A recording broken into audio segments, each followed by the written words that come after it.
Yes. Mrs. Zajac? Here. Mrs. Goldenberg? Here. Mr. Mishler? Here. The first item on the agenda is the bond referendum presentation. We're just going to hold that for a few minutes because there's another group of WAM's parents meeting here in the building. That meeting was supposed to be over at 7:30, and I don't see Carol back yet. So as soon as that's over, we'll start that, but we'll just continue on with other pieces of business. The first matter is approval of minutes for the August 12th executive session and regular meeting, and then the other executive session on that night. The August 14th special meeting, I'm sorry, lost August 14th executive session too. September 2nd executive session and September 2nd special meeting. Any questions or comments or corrections? Got a motion? So moved. Second. All in favor? Aye. Opposed? President. Okay. And we'll move on to, you want to do your monthly report now, Tim? Sure. Thank you. Welcome, everyone. Schools opened up in September on an extremely positive note.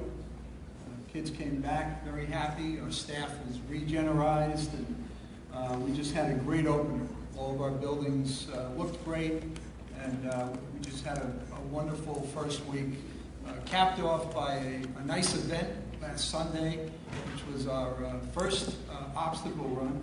We had over 300 entries, and it was just a great day and great atmosphere, great weather, and a good time was had by all. So we hope in the future we can continue to do this very positive experience for our children. Back to school nights at UES, very well attended last week. Again, extremely positive climate created by staff over there.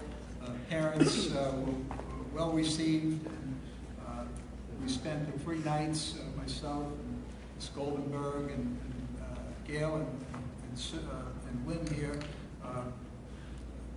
We had all our bond referendum information over there, and it was just a very positive atmosphere. We're looking forward to our elementary back-to-school nights tomorrow night. All 3 are happening at the same time, so we're going to probably have to split up for that one, and we'll have all the information at all of our buildings. WAMS will be on Thursday night, and a week from tonight, the high school back-to-school night. Just a quick mention of the MEF golf outing, which will be held on October 6th at Laurel Creek. There's information outside in the hall. Our fall sports teams are off and running. Kids are well prepared, and they're having a good time out there representing our district themselves. And I understand we had a nice tight 0-0 tie with Burlington today, girls soccer. Halftime. Okay. So we're looking again for positive results there. We had a wonderful retirement ceremony on Friday night at halftime of the football game for our own Mary McCarthy Stefano. There was a great crowd there. All the lacrosse kids were surrounding her, and we had her old coach who came and reminded us all of the glory days, and Mary was very proud, and it was just a nice way to start off the fall season. That's my report. Okay. Board committee reports, the policy committee. Yes, thank you, Mr. Mishler. The policy committee met on the 9th, just last week, and we had a busy start of the year agenda. First thing that we've discussed since we've started having fundraisers directly by the district is kind of a question of how we are going to approach the difference between what's advertising and what's a sponsorship. Didn't think we'd actually get this point, but I'm actually kind of glad we have. And it's important because, you know, they are different. We had a long discussion about what the differences are. We have 2 separate policies that do control this area. And at the moment, the policy committee is considering making a change to these policies so that there's a clear distinction so people who are looking at them from the outside in will understand the distinction. What we're considering is regarding the sponsorship policy, that if you're sponsoring something, that's associated with the event. It's temporal. It's short in duration. You might put your name on the back of a shirt. You might put a sign out during the event itself, and during that time, you get a sponsorship for what you're doing. Advertising, on the other hand, is something more permanent, something that has a longer duration, something that's going to be put on the wall, something that may be on the website for a certain period of time. That's going to be considered advertising. In that case, it needs to go through the policies and procedures that we have in place. We currently have an RFP process set forth in our policies so that the board has a chance to review all those that come into the district so that we can make sure that they are appropriate on a district-wide basis and that we understand that we aren't just giving away something maybe for less than what we feel its value is. The other thing we discussed is the fact that what we'd like to see, there's going to be an advertising component to something in a sponsorship, that we get a chance to look at that sponsorship material before it goes out. So that if there's going to be something that's going to be in there that's going to have more permanence to it, that the board up front get a chance to look at, make sure that it's approving what's being offered within the material itself, so that when the ad then comes back, the ad would still need to be reviewed by the board, but at least then we know the material itself isn't giving something or offering something that the board is unaware of up front, so that we're all on the same page. Because the idea here is that we need to try to find alternate ways to raise money for the district. At the same time, we have policies in place that we need to be aware of and there's procedures that are in place. That'll be forthcoming in the next meeting when our policy committee meets in October. We're going to discuss exactly what those changes are going to look like, but that's the direction that we've discussed at this point. And I'm happy to take questions on that in a moment.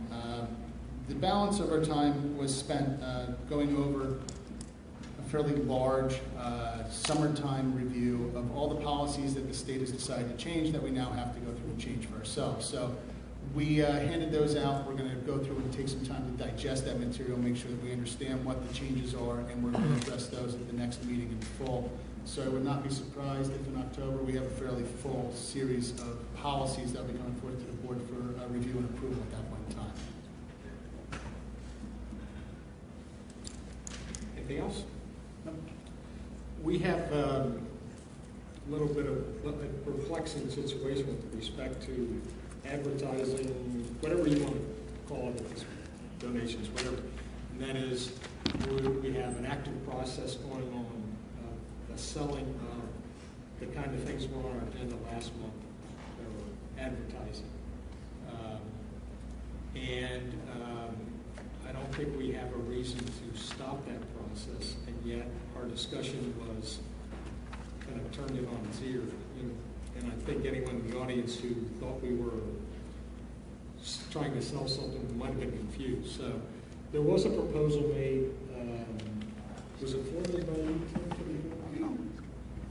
What did I, oh no, I think I got it from Lee Powell. That stated a certain amount per year for this category, a certain amount. If it's out there, it hasn't come yet to the policy committee before. I don't know where that actually has been viewed yet. Yeah. I mean, the idea here, Don, is that we have the policies in place, so whatever we're putting out to the public, we need to adhere to whatever our rules are. And if we want to have different rules of engagement, we need to tell people what that is, make our policy reflect what we want it to be, so that it's clear for everybody within the district what we're doing. So what I was hoping to do, I was kind of piggybacking on what you were talking about, is trying to establish a price and a time frame that people who are in the community trying to sell these things would know that they have and would be approved if the advertising itself is approved and the donor, the contributor, or sponsor, whatever you want to call them, is approved for a period of time to allow us to kind of catch up with the process, because the process is kind of in front of us right now. Well, I think one of the things we could probably do, Don, one of the difficulties we have is we don't, forgive me for talking about it this way, but we don't really have an idea of how much our assets are worth. We don't know what they're valued at. We don't really have a good picture as to how much it should be for us to say a sign in the cafeteria in the high school. How much is that worth to us? We don't really have a good way of valuing what that is at this point. And the only way to figure that out is a market engagement of what people are willing to offer us to kind of get a feel for what the market is. If that's the route that we want to take, what I would suggest is we take a look at the materials that are out there, and I'm not saying we should really put brakes on what's going on, but people who are forwarding these things out there and trying to get people to review and possibly make us those offers need to understand there's a process that's behind the process that they're doing. And that is if the board still needs to figure out whether or not what's being offered is valued. If somebody says $3,000 for 3 years to put a sign up, I don't know if that's enough, not enough. If people really are comfortable within the community to say we want a sign that says, doesn't matter, it's somewhere in a school for 3 years. I just don't know. But those are discussions that we need to figure out as a board. Okay, but I'm trying to deal with the in the meantime. In the meantime, put up an RFP out there that just says there's an open RFP. You give us your proposals. I mean, there's nothing wrong with saying we have an open RFP process. If anybody who's interested in advertising within the district, make us an offer, and it'll go to the board for review. I mean, it tells the public we're open to offers for our. Okay. But so here's what the revenue generation. I'm not sure it's the committee or the chair or the broader group has suggested that our goal is for a hallway, $1,000 a year, not more than a 3-year commitment, and they have to pay the cost of the sign.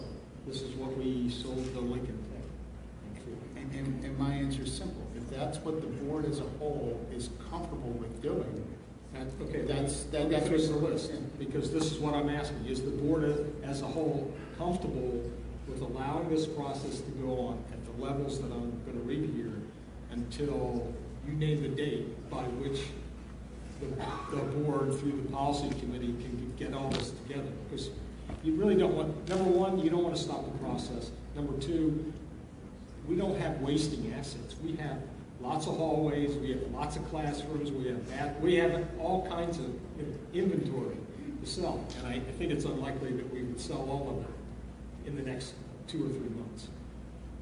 So anyways, it was the hallways. Number two was website advertising, $500 a year. You could either be on the homepage or a specific school homepage.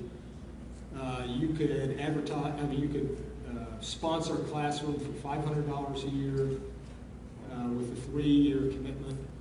You could sponsor the cafeteria for $2,000 a year for a 3-year commitment. And the gym for, that was $2,000 a year.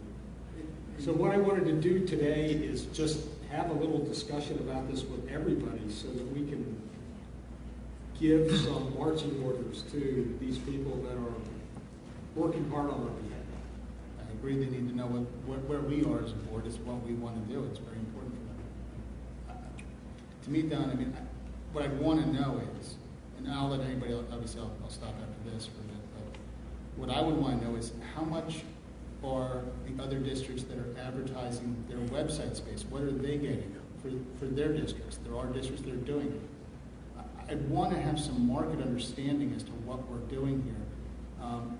I understand that when we put people forth with a revenue generation objective, and their job is to go out and raise monies for the district, and that's what we've charged them to do, and I want them to do what they're supposed to do. At the same time, it's my job as a board member to make sure that I'm doing the best for the district, and that means that I'm, one, making sure the return is worth the cost of what I'm giving up. And what I'm giving up is no advertising to the students, because let's be clear, the target of this advertising is the students. So, I mean, I want to be, that's what I'm doing. I'm saying $1,000 a year for a sign in the lunchroom, or $2,000, whatever the number is enough for me to take so that somebody will see the sign for come to pick your business, so that when that's ingrained in that child's head. I want to make sure that we all understand what we're doing, one, and two, that we're comfortable with the price of what we're giving it away for. That's all. I think there were other things that were mentioned besides hallways and classrooms. I think they mentioned school buses. I think that there were other, and Al and Brandon, there other assets that we discussed monetizing, such as the fields, the scoreboards, many different things. I do not have a list in front of me of what those recommendations are, and I would propose that the Revenue Generation Committee meet and get that entire list and then go forward with the discussion, because I'm not sure what other assets right now we're discussing, and I'm not sure about the individual charges. That I do know in marketing, in economics, what the market will bear is what you end up charging for anything. And so I just don't have that list. I'm sorry. Do you two have that list? No, it's just. I don't have a list. It exists. I mean, Lee did a very nice job with Karen, obviously. They went through the list, and essentially, based on the marketing deck that was developed a few years back, they went through and thought of every single asset or district that could be for sale, and they listed out and put prices that they thought would be appropriate. But it is, we definitely should revisit it. So what is it that we're being asked to do right now, Don? You're not being asked to do anything. The problem comes up as these things are sold, soft sold. They then, right now, our process is for them to come to us for our approval. And when they did that the last time, we all said, wait a minute, we're selling this for 3 years. We don't have any guidelines.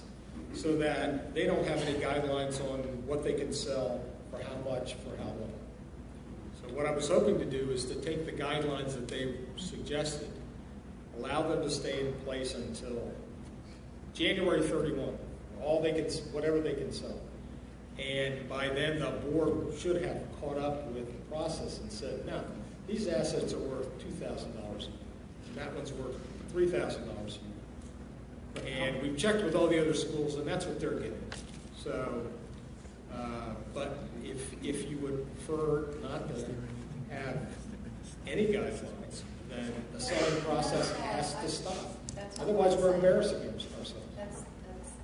I think they've already gone out, if I'm not mistaken, and gotten potential clients they're waiting for the board to approve at those costs. I don't think it's going to run on the bank, so to speak, running out of hallways that are asking for it. So I don't see a hindrance in that perspective. I just would like to see the total things. I do have a report to give tonight from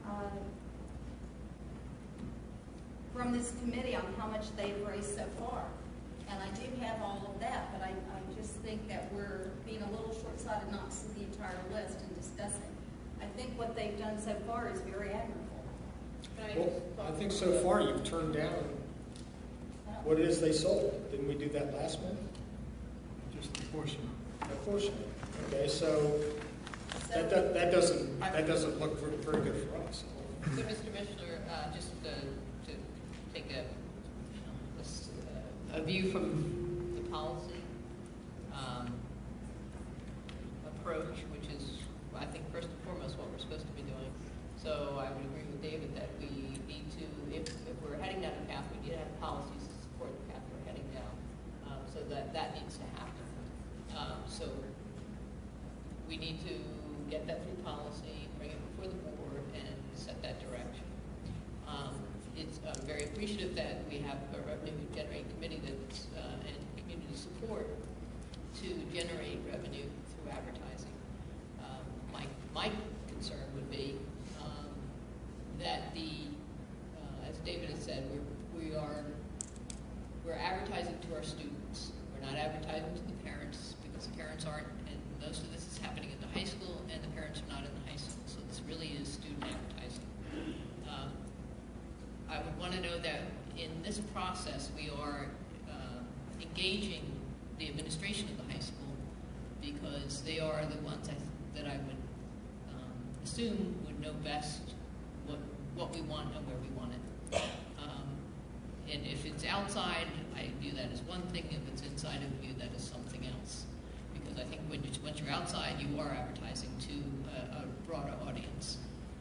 The numbers that came before the board, again, were, if I looked at that in isolation for 1 year, that's one thing. Looking at a 3-year agreement. I personally had concerns about the amount and for the 3 years. But the amount for 1 year, it's a trial, try it out, see how it's received by all, by students, by parents, by administration, etc. It was just a 3-year term for me is the stumbling block. If each of these sponsorships that were before us last month passed the muster of the current policy, and I don't believe the policy says anything about how much, it just says they have to be acceptable to us, then would you, I mean, we need to either approve or officially say we're never going to approve the ones that are in front of us. They've been quote unquote sold in good faith, and tarnishing our reputation. I don't know whether we are or aren't, but it's something we should consider.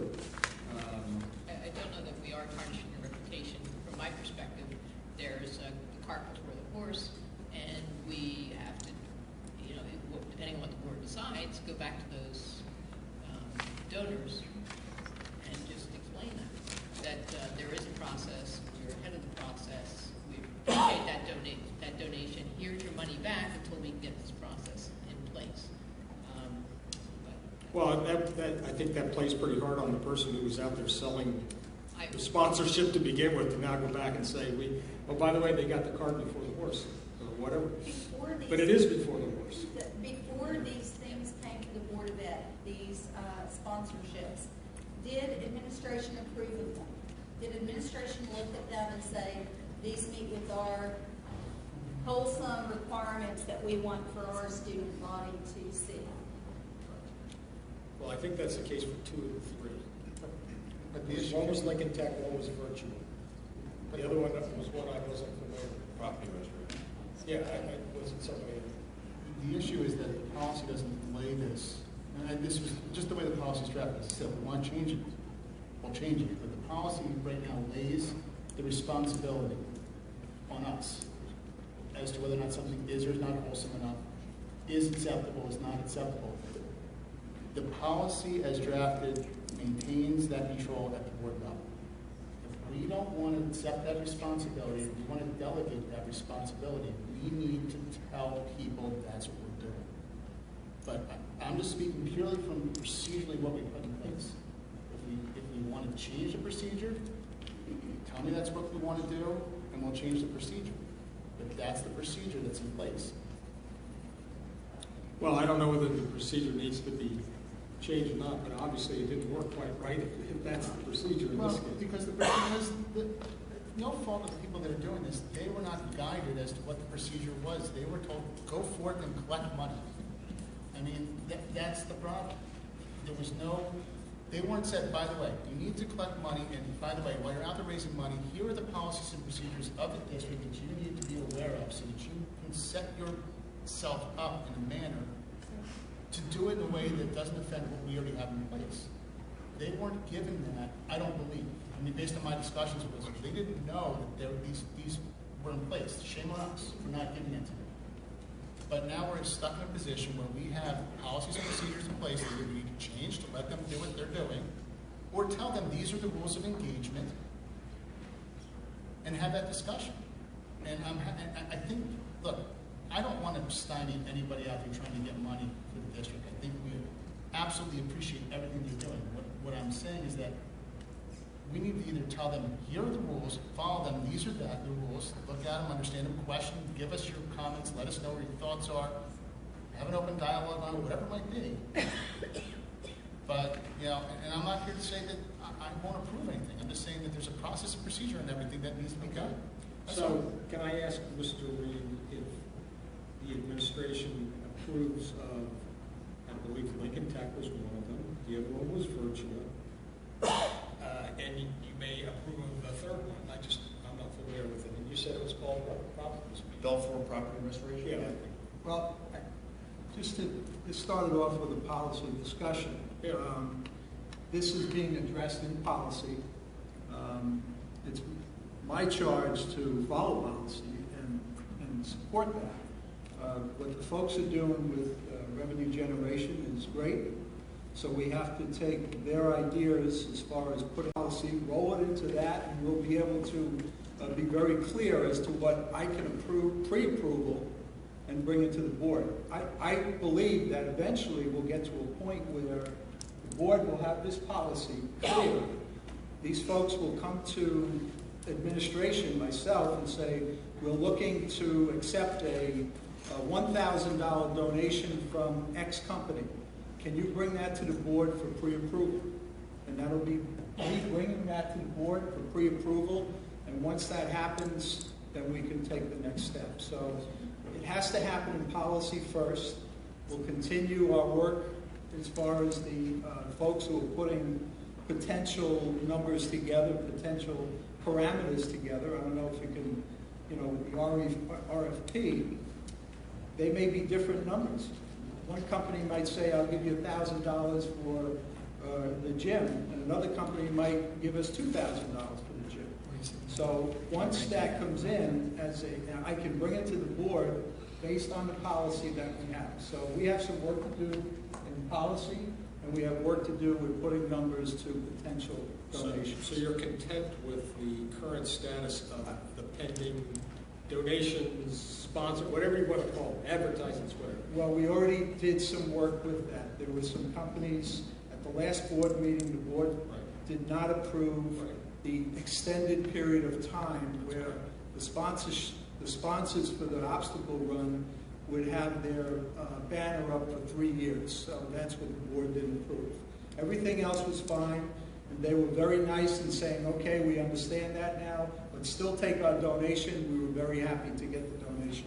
Now we just have to put this back in the box, so to speak, and before we move forward, have a policy that will dictate what we can accept. Enough said or too much said on this issue. I wanted to make sure that it got out in the open, because we kind of left it hanging at the last meeting. Now that the group from the middle school has stopped meeting and Carol's back, we're going to move back to the bond presentation. Mr. Garrison, the bond presentation. Would the Board of Education like to come out, or? Yeah. I'd rather say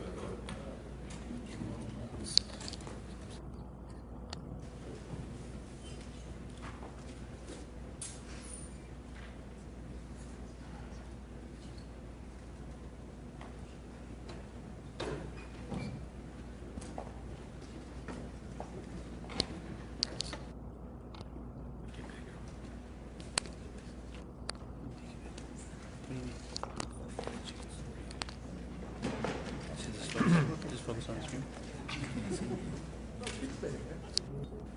Just the screen. Good. Good. Right there. All right.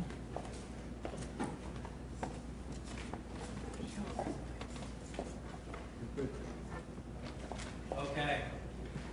Thanks so much, and it's really a pleasure to look out into the audience and see a lot of interested citizens here for the regular school district meeting.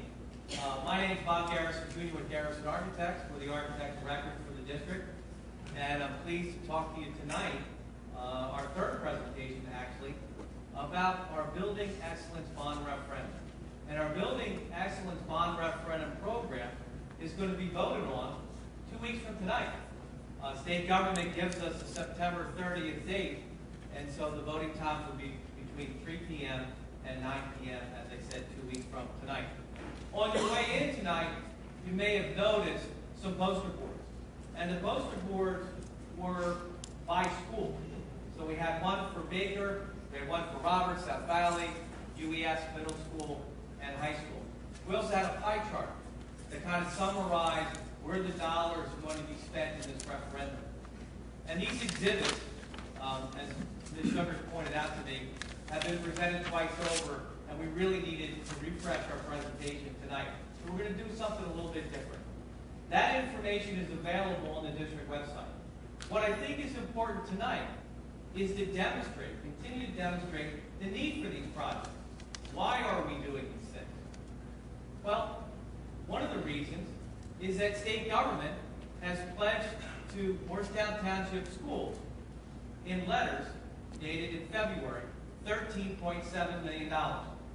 Yes, $13.7 million for improvements to all of our district facilities.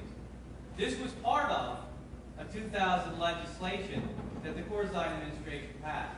It was a $3.9 billion program that was authorized in July of that year. The program had various rounds of funding in 09 and 010, and then the program went dormant between 2010 and 2013.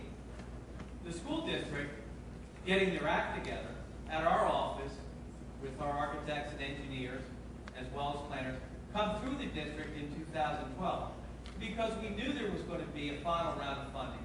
We wanted to be ready for that opportunity. So what we did was we established a long-range facility plan. We listed over $40 million worth of projects. And so when the Christie administration announced in May of 2013 that there would be one final round of funding, this district was ready. You see, we had done all the plans, as I mentioned the year before. We had our ducks in a row. Because the opportunity to submit an application was a 90-day window. The 90-day window was June 3rd of 2013 to Labor Day, September. So unless you had your plans together, unless you had your conceptual budget, unless you had your schematic design, you couldn't possibly have gotten your application in on a school-by-school basis over a 9-day period. So I applaud the Board of Education for being ready for that funding opportunity that came about. So the $13.7 million is either accepted by the voters in a successful vote on September 30th, or it's returned to state government. Because you see, statewide, there was $507 million that were allocated to 331 districts. When in fact, state government probably only has $450 million in actual cash reserves. So they're already counting on the fact that some people won't be able to raise their local share and take advantage of the funding. So that's important to think about when we go to vote. Question 1 and question 2. So there's 2 questions before the voters on September 30th. Because the Board of Education felt strongly about a few things. 1, that we preserve the assets of our schools, and that we deal with level 1 critical projects. And those are defined by state government to be our shell of our building, which is our roof, windows, and our doors. It's our central building system, which is our HVAC, our electrical, our fire alarm, our communications, and our security systems. And then there are some other projects, like renovations to rooms and some outside work like parking lot paving. The Board of Education felt strongly enough that they wanted to make sure that we took care of all of the projects that were the highest priority. So you'll see in level 1, all of those projects, or in question 1, all of those projects are funded fully by state government. The projects contemplated in question 2 have no state aid, so state government has a less of a priority level for those. We need to replace our roofs. Our roofs have served us well, and we have sections of our buildings that need to be replaced. And I talk about sections because it's not the entire roof in every particular building. And you can see that with the exhibits in the lobby. This district has done continual roofing work as best as possible out of their budget. So it's not every single roof in every building, and you'll see that as we move through the slides. This is George C. Baker Elementary School, and you can see some of the areas here where we've got ponding water and the darker areas. We go to Mary Roberts, and the sections of roof will be these areas here. These are the shingle roofs that exist, and the newer section back here. South Valley roof, you can see clearly here the area that needs to be done. These areas were done previously with referendum. The upper elementary school, this roof has some life left in it. As you know, this building opened in 2000. We've got 5 years left on the warranty. The Board of Education is proceeding with replacement of this roof. because it only has 5 years of warranty left, and because state government has pledged a 40% share. If this district waits 5 years and there's no additional state money, then the total cost of replacement is borne by the taxpayer. William Allen Middle School. We're sitting in here, and that was done in 2002 when we constructed the auditorium, and this is the media center roof back here. None of the roofs were touched in the 2002 project, so that'll be part of our program. On the high school, this is obviously the newer section built out front. We've got the MAC back over in this area. We've got even some science lab additions back over here, but the original roofing sections, all in the front of the building, need to be replaced. Also, with our envelope, it's not only our roofs. In this instance, we have high rising walls in the high school. As you can see here, we've got some spalling brick. We've got some moisture behind that area, and it has caused the brick efflorescence and actually some of the brick facing to come off. Here we're going to take these sections and cover them with the staining metal seam, and again tighten the envelope in our building. And there's another picture that demonstrates some of that need. HVAC system. Well, it's not all of the HVAC systems in our schools. What we're going to start with is exhaust fans, because we want to improve ventilation in our building, get that fresh air coming in and out of our building so that our environments are better. Select HVAC units in large spaces. These are areas like media centers, gymnasiums, etc. The only new air conditioning is in the Eisenberg gym. So that's the only new air conditioning. The rest of this is replacement air conditioning. The other big thing that is going to save us money and enable us to better control our new equipment is controls. We're going to go and have automated controls and increase the control factor in the district by new technology. Exhaust fans. Here's a picture of a very typical exhaust fan. Again, energy inefficient unit. There's another one there. There's a condenser from a ductless split. See the rust, obviously, on that unit. There's an old boiler. Yes, we're going to do boilers because hot water is instrumental in heating our building. Another shot. Water storage tank. Rooftop units again. Chiller pack unit. You can see the conditions of those. And these units are generally 20 plus years old. So they've served us well. They're just beyond their useful life. Bathrooms. Our finishes and fixtures need to be replaced in our bathrooms. When we do that, we have compliance with the Americans with Disability Act, and we also conserve water, obviously, for low consumption. This is a typical toilet room. In here, there's an attempt to comply with the ADA with some handrails. What you can see in that particular instance, that toilet room needs to be reconfigured. You've got baseboard heating right in front of the urinals, etc. Distances, no grab bars, deterioration of finishes. We want to make sure that we replenish not only with fixtures, but finishes in our building so that our maintenance staff can keep these rooms clean and sanitized.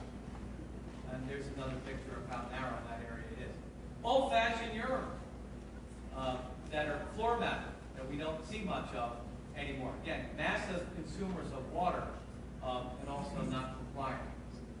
Our middle school science lab, the building that we're in, the original science labs from the 70s have not been touched. We're going to change the configuration of the science lab. We are going to, and the configuration is going to be very similar to that, where it's going to have outside water, but on the inside it's going to be more flexible, so we can teach math and science and hold tests and study halls. There's another picture there. And finally, there. So, ventilation in those rooms, reconfiguration, the introduction of safe gas and electric, and new fixtures. Security, security, security. Exterior door replacement, again, going to our envelopes, making sure that our buildings are safe. But the big thing here that the board has really identified in a separate security audit from my firm was the new main entrance vestibule. So as you come into the vestibule here at William Allen Middle School, once you get through those outside doors and walk past the office, you can go anywhere into the building. And we're going to stop that process by putting another set of doors inside of the outside doors. Because what that's going to do is create a vestibule. So we'll have new vestibules in all of the schools. That vestibule will force all the visitors to the main office to get a pass and to sign in. Our instructional staff will have their swipe card. They'll be able to come through the outside door, right through the vestibule doors, and continue on. So it's going to contain those visitors that we need to in front of our building. And that's an example there where we will have a vestibule door on the inside of the main office. Same thing there. Same thing here. Exterior door. Old-fashioned aluminum exterior door with some new hardware on it. Needs to be replaced. There, again, we're going to build on the inside and route the traffic right to the main office, which will be easily achieved. So we'll be cutting some new doors in. We'll be retrofitting some access, but we have a plan for each of the schools. You can see that on the placards poster board. Question 2 projects, as I mentioned. All of these projects are not funded by state government, so there's no 40% ROD grant aid for these. And they include repairs to our parking lots. We know from our own driveways that the severe weather conditions have caused damage. We've got drainage issues out there in our parking lots. I know many of you drive around, whether it's the loop road or the lot, are in need of repair. We have obvious potholes in various locations, different patching, as you see here in the photo from the asphalt that was attempted to be overlaid. Speaks for themselves. Our driveways, again, patches in different areas here. Cracking of play surfaces. So this will be our play surfaces for hopscotch or basketball or kickball, et cetera, are also included. Not just our parking lots and our drop-off areas. We need to resurface our track. Severe weather conditions, again, has caused a lot of problems at the track and in the stadium itself. And you can see here, this is a patch on our running track. This is the edge. Stormwater has eaten away the surface because the way the track is built up, it's got an asphalt crust stone, asphalt base, and then a coating on top of it. So that red layer there is a coating on top of the asphalt. And you can see here splits in the seams where it's expanded, worn surfaces. And so this brings us really to where we started tonight. The state government has pledged $13.7 million. We, through a series of investigations, have assembled a list of projects. That list of projects was vetted by the Board of Education. The list of projects is divided in question 1 and question 2. And in question 1, because we have retiring debt, it's going to be a negative $2.55. Because in the budget, we're all paying here in this community $183 right now.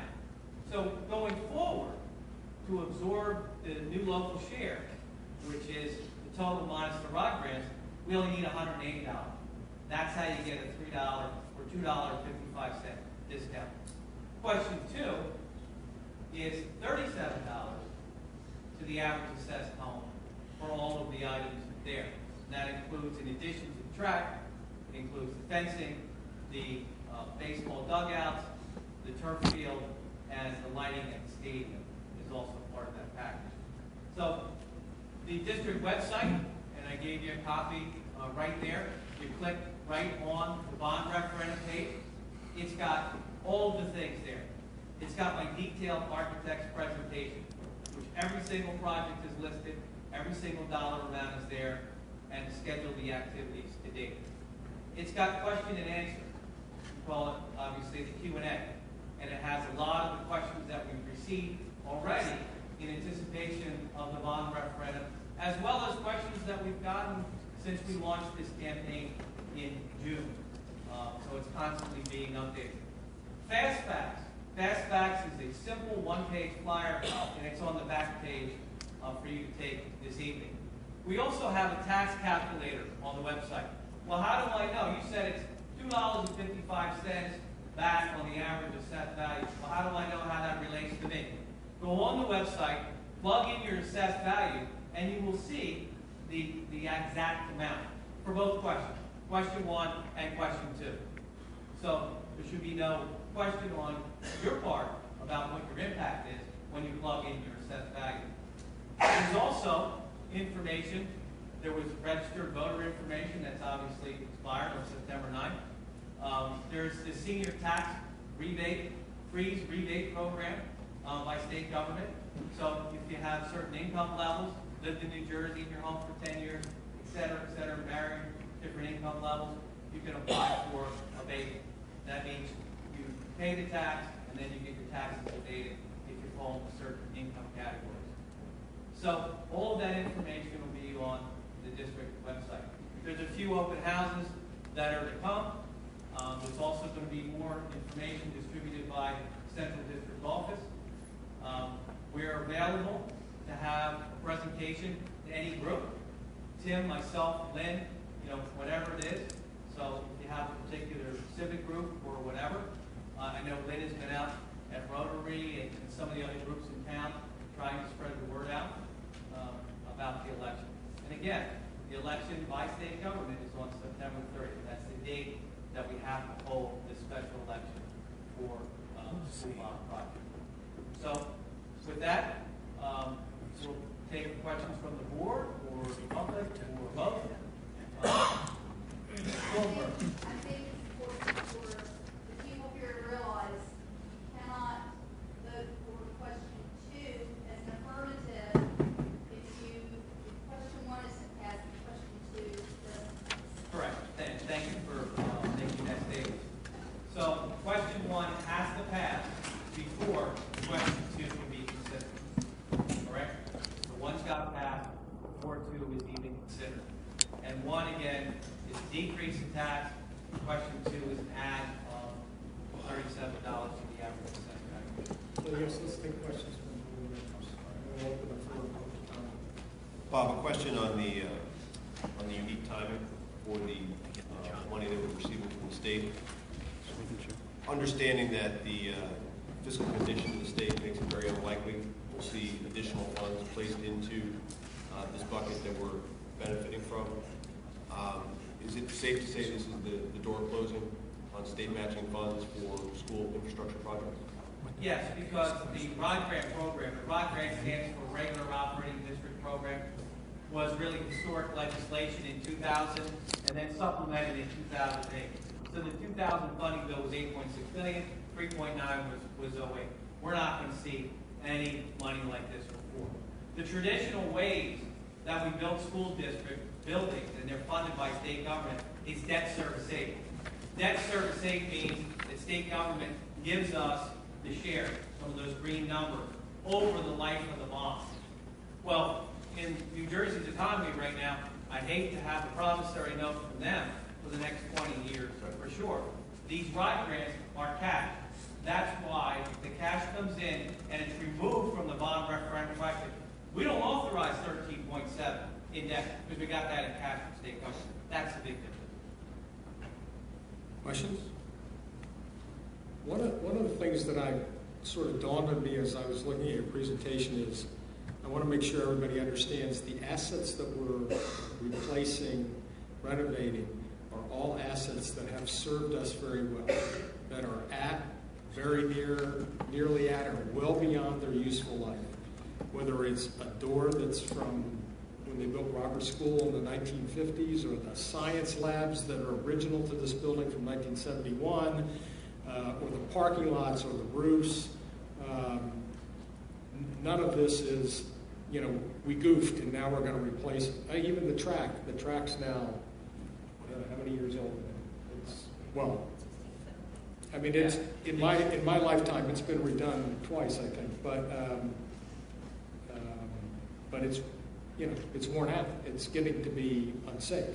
That's correct. And in the architect's presentation, again on the district website, to Mr. Mishler's point, you can see the building system and the age and the rationale behind it. And maybe it's useful life, maybe it's energy, maybe it's security, and you'll see that for each line item. But yes, to your point, HVAC equipment, 20, 25 years old.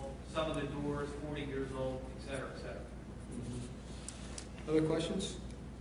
For sustaining, guess that we'll have lower energy bills because we have newer equipment?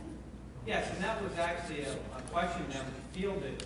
And on the bond referendum page, you can ask a question to our website. And Lynn's been actively answering questions with us. So the question that we got was, can you predict the energy savings on different aspects of the project? And the answer is yes, to a certain degree. We know that replacing our boilers and our controls can achieve savings of 5, 10, 15%. What we don't know is what the severe weather conditions will be like last year, so that affects our energy bill, and also the usage of our facilities. So are we going to continue to use them in the same fashion, or with the new equipment, are we going to use them more? So yes, the equipment is going to be more efficient. It is very difficult to put a price tag on that. Mr. McCarty in the district, just so you know, uses a number of $1.57 a square foot. So the 750,000 square feet of buildings that he takes care of in the district, we're running the energy, gas and electric, at $1.57. Very, very efficient system already in place. With the new controls, we can tighten down on the use of some of those things and achieve some more savings.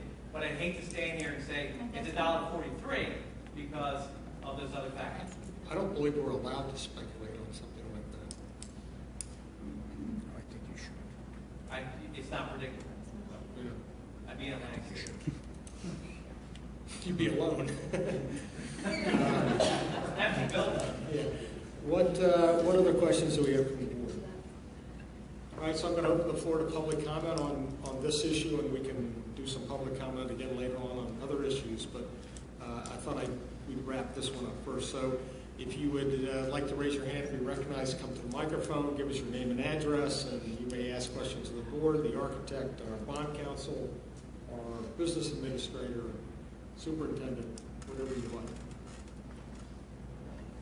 I'll go. Yes, sir. Go on. No, well, Go ahead. I bow to you. I thought I got to choose. I guess. Well, go ahead. Come.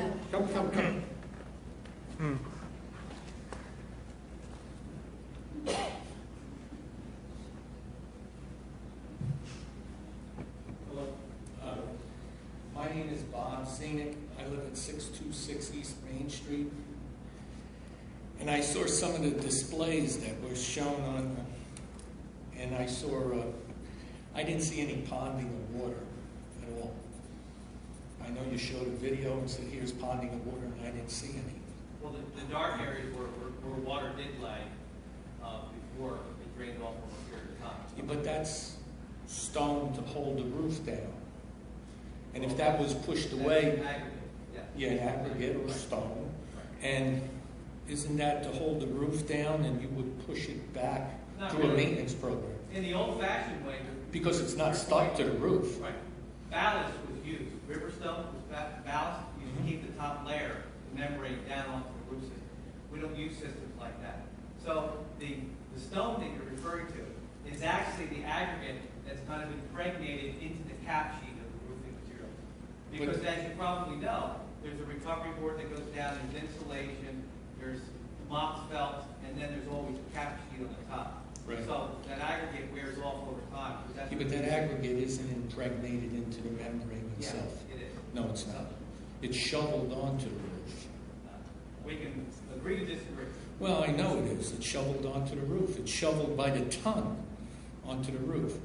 Can't do that anymore. No, But that's anyway, not. next That's question. not. Yeah, but maybe He's saying it's not what the system that used to be used. Yeah, they poured rocks on the roof. We're not allowed to do This that. isn't that kind of system, and it wouldn't be the kind of system you would install over in replacement of the system we have. Is there a need for replacement if the membrane underneath isn't leaking at all? Any more than... The membrane, as you know, has, it sounds like you've got some experience in this area. The membrane on the top has a warranty, right? 20-year Right. warranty, all right? The other layers underneath are also materials that are part of the warranty, so that the system is warranted, right? Okay. So what we're saying is, these we've got two choices, okay? We can take off of, or scrub the aggregate off of that material and do a pyramid coating and get another 5 years out of the roof. Or we can take the roofing system off down to the deck, use new tapered insulation to achieve a 1/4 inch per slope, which is required now by code, not when the building was built in the 60s and 70s. But that would mean building up the whole roof. Exactly. And achieve an R20 value, saving money because we've got a better envelope. That's what we're doing in this instance. And having state government pay 40%. All right. So can we expend the money, the 40% that the state government, if there's nothing wrong with the roof, why fix it? Just because my car is out of warranty doesn't mean that I'm going to trade it in. No one said that there was nothing wrong with this roof. We've had experienced leaks, and Ms. Sugars has maintenance bills where we are doing some patching over time. And we can certainly get that information to you. The roofs that we're replacing, so that you understand, are out of manufacturer warranty. They're not warranted anymore. And we have to make repairs at our own cost for those systems. What I'm saying is, those roofs that are out of warranty are going to be replaced in the deck with additional insulation, proper slope, and a new 20-year warranty to go forward for the taxpayer at a 40% discount. By the way, sir, we cannot afford to repair roofs. We have no money in our budget for maintenance items of that size. We have a cap imposed by the state of 2% tax increase. And there's not enough in that cap to repair roofs all over the district. Well, I would think that a maintenance repair would be better than replacement. Well, if I had some bad tires on my car, I wouldn't throw the car away because the tires have. We're not throwing the car away, we're only throwing the tires away. Well, we're throwing the whole When you get 40,000 miles on your tires, and if they're 40,000 miles warranty, you're going to start thinking about getting a new set of tires. Because it's not safe to have tires, beyond their useful life. If there is no useful life. If the tires show thread and if the roof shows thread, there shouldn't be a need to replace it. That we could expend the money for other purposes, like at South Valley, there's no fencing around the playground at all. Somebody we're talking about security for the doors, which anybody could come in and out of, because the people who are working on the facility go through no background check whatsoever for the mold removal in the schools, and yet anybody else who goes into the building, parents and everything, have to go checking in and out. But outside the facility, there's no fencing there, that the kids go and play, and there's a couple aides that are in the back, that are in the playground. Anybody in those woods could take any of the kids and nobody would know until the period is over. But we're worried about the doors that are 40 years old that are still working adequately. There's nothing wrong with the doors unless there's a report from some maintenance crew that's saying that the doors are inadequate, that they're malfunctioning. And yet there's no protection for our kids in the backyard. As a matter of fact, I'm glad that you brought that up, because one of the projects that it did touch on, that was on the post report, was the increase in the number of security cameras. So we're going to increase the number of cameras along with the digital recording devices to enable our staff and our administration working in the building to be able to observe those areas. I think that's great, but is there So somebody there that's who's what we're doing on the outside of the building. But there's still no fencing around.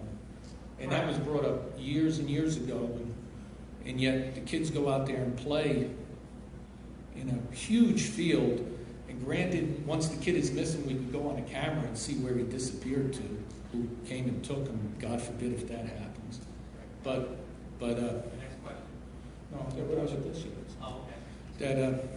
That we're going to spend money for new doors when we could spend money for. We're worried about security, then secure the building, and not just the doors that are working. There's nothing wrong with the doors, unless there's some report. Is there somebody in charge of the buildings now that has given a report that the doors are? Mr. McCarty, in concert with my office and also a security office, crafted these projects. Yes. Is Mr. McCarthy? McCarty.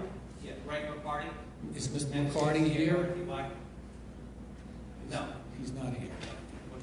He starts at 6. What does that mean? Anyway, your next question. I don't understand that starts at 6 Main I was Street. just making the observation that it was in a long day. Well, we all were, and this is a meeting tonight for how we're gonna spend our money, and he hasn't, you're representing what he's saying to us. Yes. And he's not here because he starts at 5 or 6. It was just a comment. But help me with that. All right. Next question. And the toilets. I see that the toilets aren't ADA compliant. When were the toilets put in? Some of those are original to the building. And when was 60s, 70s, 70s? 60s. Because that ADA requirements were in the 70s for. Yeah, well, some of the toilets, some Actually, of our Barrier bathrooms Street aren't. in New Jersey came out in 1980 with a blue book, if you're familiar with that. Well, it was under the New dial Jersey Barrier, group yeah, at New one Jersey time. Barrier Street something. Yeah, Barrier. Right, 1980. And I noticed the picture of the split system ductless. Yes. There was nothing wrong with the system that I saw. I saw that the disconnect box had rust on it. So it seems more like a maintenance thing than to replace throw the baby out with the bathwater. Well, again, that equipment would be 20 years old. How old is the condenser at your house? 1988. Why? Okay. So you're just about at the end of the useful life, or so you've got 20 years out of it, 26 years out of it, right? Do you think it needs to be replaced pretty soon, or you don't know? No, it's functioning. It's Well, a we're not- 13 SEER unit. It's Okay. working pretty Then good. you've got a great unit. And it's- We're not going to take that chance. See, we've got this opportunity again for some of these units that need maintenance, and we can't really afford not to have air when we have 300, 400 students in the building. So we've got to be proactive and not wait until it breaks down and then fix it.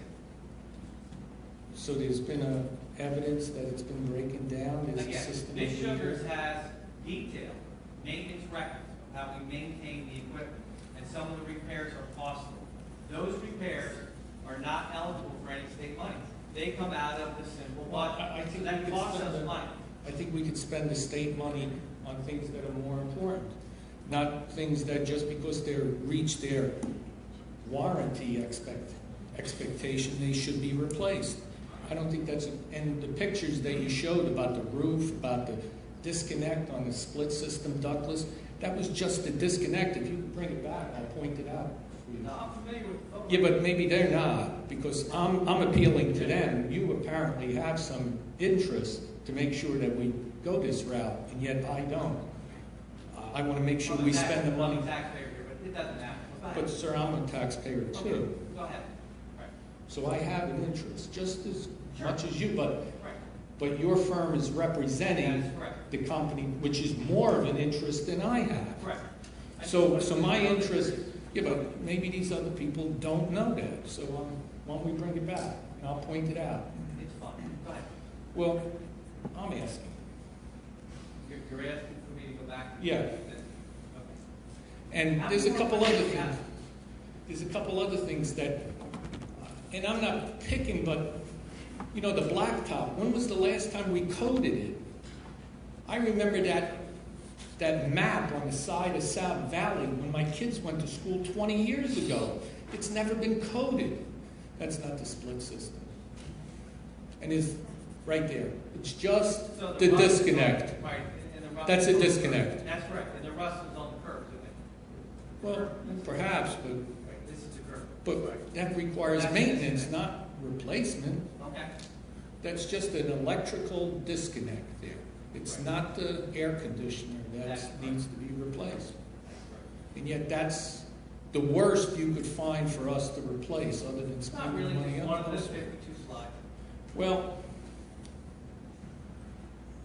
I think as a taxpayer, I'd rather replace that disconnect right there than replace the whole unit. Okay. And whether my company does it or some other company does it, I'd rather just, obviously you want to do it, but I guess remember one thing too. I talked earlier about that there was this application project and the vetting by state government of projects that they deem eligible and not eligible. All of the projects that we submitted in question one were eligible for state funding. So it's program. They gave us a state share. Certainly that holds water. Yes, sir. Yes, sir, but just because it's eligible, we could spend the money elsewhere. Well, we can't spend their money elsewhere. The difference Well, is, there's other things that meet the definition of being eligible. And the disconnect on that air conditioner doesn't do it yet. That's the best he could show. Now, this is an aggregate roof, which is different than the roof that he showed. That's a mineral surface. It's a mineral impregnated surface Right, there. that's what I was referring to. Yeah. Your next question, sir. Pardon me, Mr. Michelin, is Dwight? Never mind. You can ask your question to all of us at the same time. Right, but he seems to be dismissing any question and telling me to move No, on. there's just a lot of other interested residents here that might want to ask questions. Go ahead, ask a question.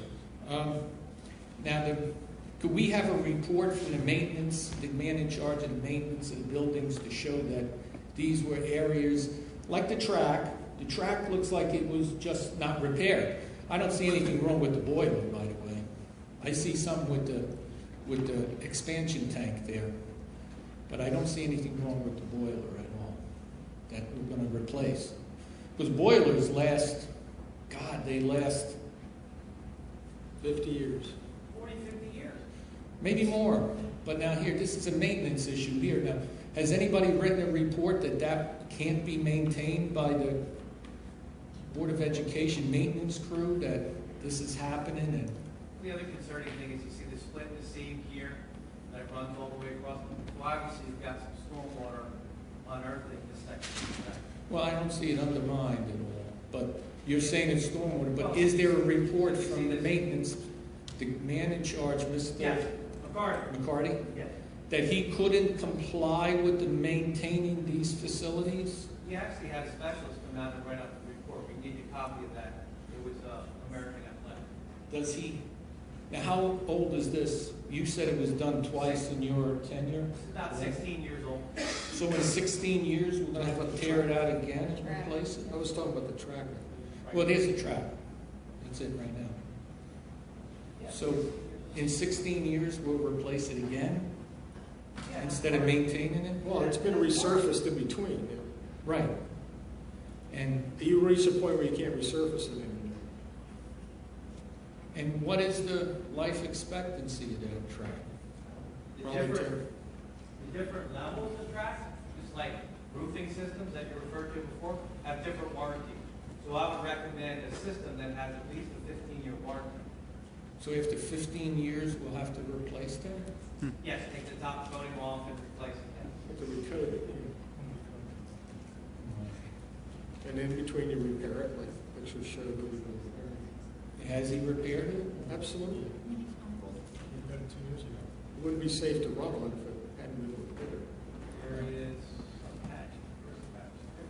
So that patch there, we're going to replace the whole thing from that Well, patch. that's It's not just an the only- example of the patch. Is that, It's not the only one. is more? Yeah, we didn't, I don't think we took pictures of all the problems with the Well, track. I think we could It's spend our done. money elsewhere. Extensive patching, it's not all, the whole track is patched. It needs to be replaced. I walk the track myself, it's a mess.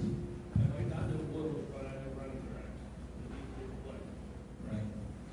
Well, hopefully the new one will last longer than 15 years. So, I don't think there's any reason for you to expect that, but hopefully you're right. why is that? Because they don't last that long. They're in constant weather, constant use. Well, I noticed the parking lot, we haven't recoated that in 20-something years. I don't think that. There's various parts of the parking lot that have had all sorts of maintenance to them over the years. Yeah, There are perhaps. some parts that are older than others. Well, like the one at South Valley, I see the American map of the United States. That's that one there. That's been there for 20 years, and it's never been coated over.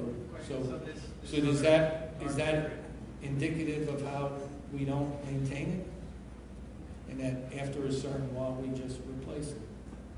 And as a taxpayer, I don't think that's the way to do it. Yeah, I'm not sure what that's indicative of, other than that's part of the, I'm assuming it's part of the South Valley culture. They don't want to cut it over. There's things like that in our school. So then South Valley told you not to coat that over? No, it hasn't, apparently it hasn't needed it, or we haven't been able to afford to do No, it. it needs it. Well, It's now been it is, there for yeah. 20-some years. You Yeah. yourself said that the life And that's what we're expectancy gonna is 15 years, and yet it hasn't been No, I touched was in talking over about the 20. track, not the Well, parking. this has a bigger wear and tear than the tractor. It's cars passing on. Well, it's a different service too. So, help me. We're not maintaining it, and after a while, when it becomes obsolete, we tear it out and replace it. First of all, I don't think it's fair to say we're not maintaining. That wasn't done in 20 years. Doesn't mean it hasn't been maintained. Maybe that's the maintenance schedule. I don't know what the maintenance schedule is for that particular part of the parking lot. Come on. It hasn't been touched in 20 years, and you're saying that there was some sort of maintenance schedule on it. And that's not true at all. That's absurd for anybody to believe that that's been maintained. It's been painted there when my kids went. Maybe more than 20. It hasn't been touched. In fact, the map hasn't even been replaced. So, well, I think the money could be spent elsewhere, and I think that there's a vested interest on his part and to tear out and replace. Whether he's a taxpayer in the town or not, I think that we should get a second opinion from somebody else. And I don't agree with it. And instead of being so ready to spend our money on stuff that doesn't have to be replaced, boilers that don't have to be replaced, rooftop air conditioners that don't have to be replaced because there's a little bit of rust on it, roofing that needs some stone to be maintained. Granted, you don't have to put the whole roof in, but you can maintain it. If it's not being maintained, I don't agree with it at all. Thank you. Yes, ma'am.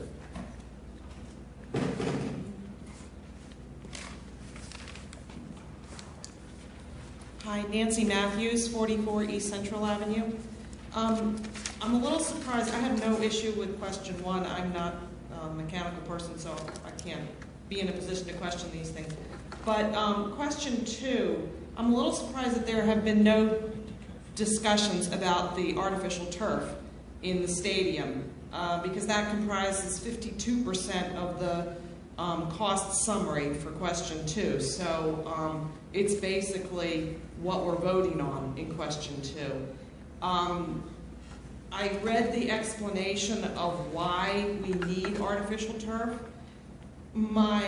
I've heard through the grapevine that the state champion girls lacrosse and girls field hockey teams do not want turf fields. So my question is, which teams play in the stadium and which teams will be playing on this turf? And so, you know, exactly which students are going to benefit from having this turf in the high school. Football would play there. Soccer would play there. Boys soccer. Boys and girls soccer. And boys lacrosse. Lacrosse. I believe the girls lacrosse would probably play some of their games there. Field hockey spends an awful lot of time practicing on artificial turf. So I'm assuming that they would be happy to have their own field and not have to travel to the field every time they need to We practice. have the town has that artificial Right, and we turf travel, field. we travel there and use it, and we'll continue to do that, I'm sure. One field isn't going to do it for us. Why wouldn't one field do it for us? There are too many teams at the same time. You know, they want to practice on it because they're going to play on it. So Okay. there's only so many time slots. Okay, so there is some feeling that it's essential to spend that $2.7 million on the artificial turf. Well, I just don't feel like that news is getting out. I mean, I really feel like it's being kind of brushed under the carpet that we're asking for $2.7 million for artificial turf in the high school field. Well, It's with all, it's 2 million with all the amenities, it's not just the field, right? Facility for, in particular, my children, I have young children.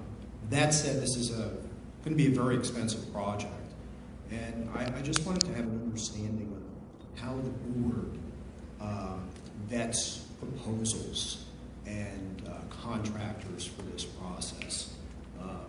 You know, starting with the architect. This is no criticism of you. You seem very competent.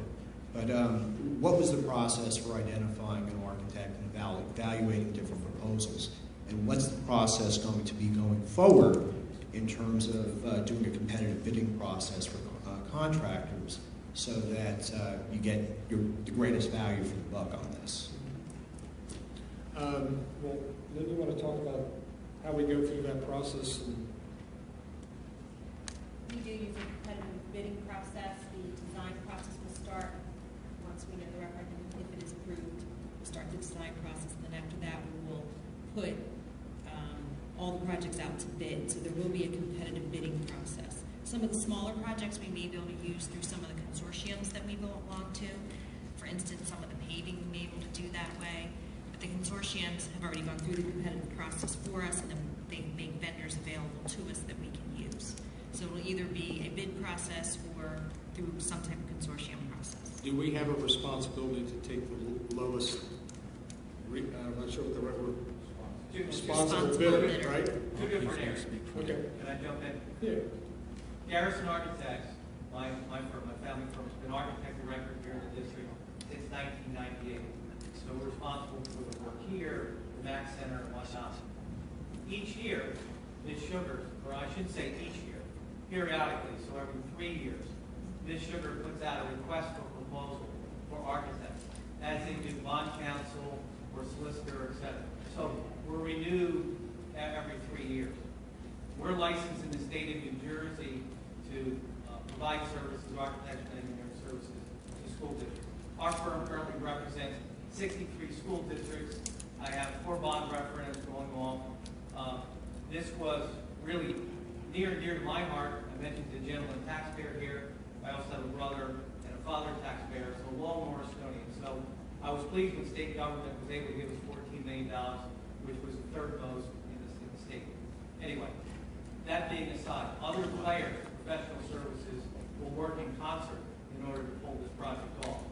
The district will have to hire a civil engineering firm because if question 2 passes, we're going to need parking lot work, drainage at South Valley, et cetera, et cetera. So there'll be another professional that will be brought along.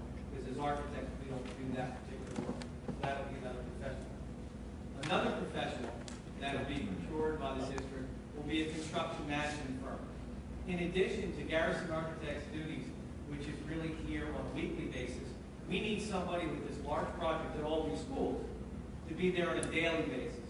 So a construction management firm will supervise the daily activities, look at quality control issues, help be our engineers out here while the job is being built, to make sure that the taxpayers are getting what we paid for and what's on the plan. Right, but there will be a competitive bidding process though for each of those groups. It's not low bid, and that's what I was getting No, at. I'm not saying. I mean, I understand. Low bid isn't always the best. Yes, it'll be qualifications, experience, all those things, and price. That's part of it. So there'll be a weighted scale on grading those proposals. The construction bids, when we go out and we say, okay, all of the roofs are going to be, we're going to put the roof designs out. Those roofing contractors that will bid on the project have to be state pre-qualified. Because part of this is state money. So the first vetting is the Division of Property Management and Construction up the Trent. Also, because we have money coming from the School Development Authority, that's another agency that they have to be pre-qualified with. That's in addition to having public works certification, business registration, a bond, all the normal things, public works certificate, affirmative action, all those other things. So anybody that bids on a construction project has to be vetted by state government, 2 agencies, and be pre-qualified for the amount of work that we're asking for. So if we have $10 million worth of roofing, then a roofer that's pre-qualified for $1 million can't bid on the project. So state government goes another step. They look at financials and background check, but also pre-qualified based on your ability to complete projects. So that'll be done for every aspect of the job. Public bid open. So how many architectural proposals were submitted that you compared? Last year you had 2 It varies year to year. When we've done this in the past, usually we would receive anywhere from 1 to 3. Thank you. Sure, thanks. Anyone else? Yes, ma'am. Deanne. No, Deanne. I was thinking it was Deanne. I don't have my glasses on.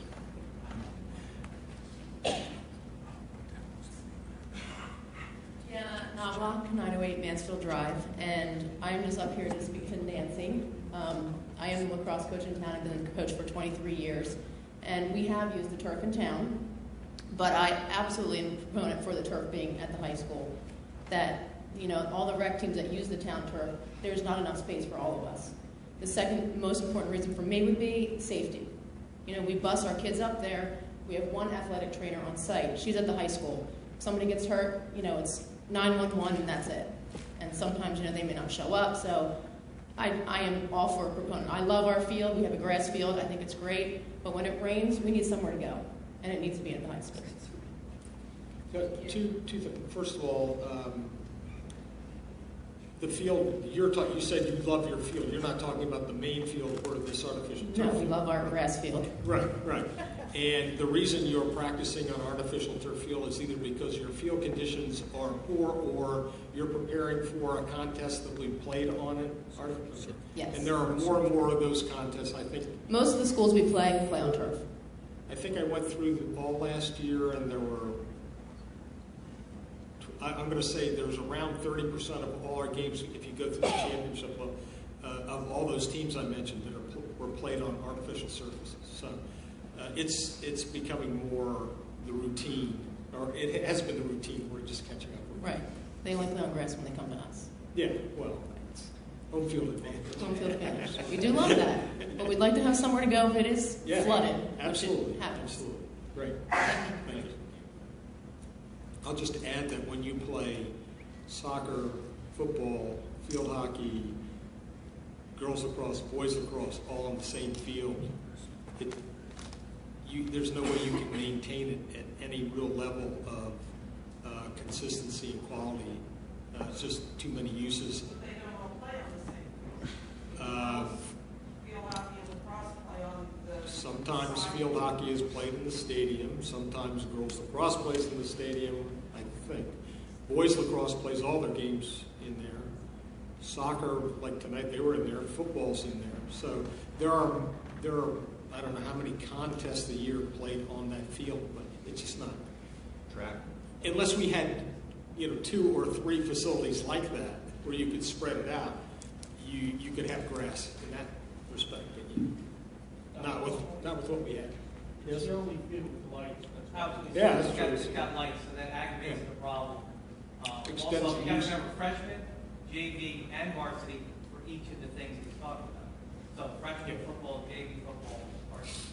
So you said 30% of the games on a schedule are played on turf, but what percent of the high schools, like, let's just say the football teams that we play against, what percent of those high schools have turf? Well, every year the schedule's a little different. In football, it's not that high. I think there were 2 or 3 other schools that were on our schedule that had artificial turf. I mean, there's other ones around here, but they're not always on our schedule. Usually.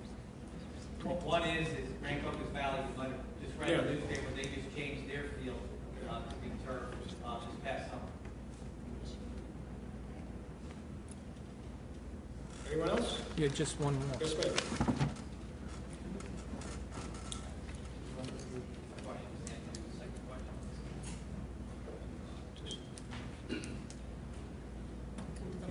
Amy Penwell, 45 East Central Avenue.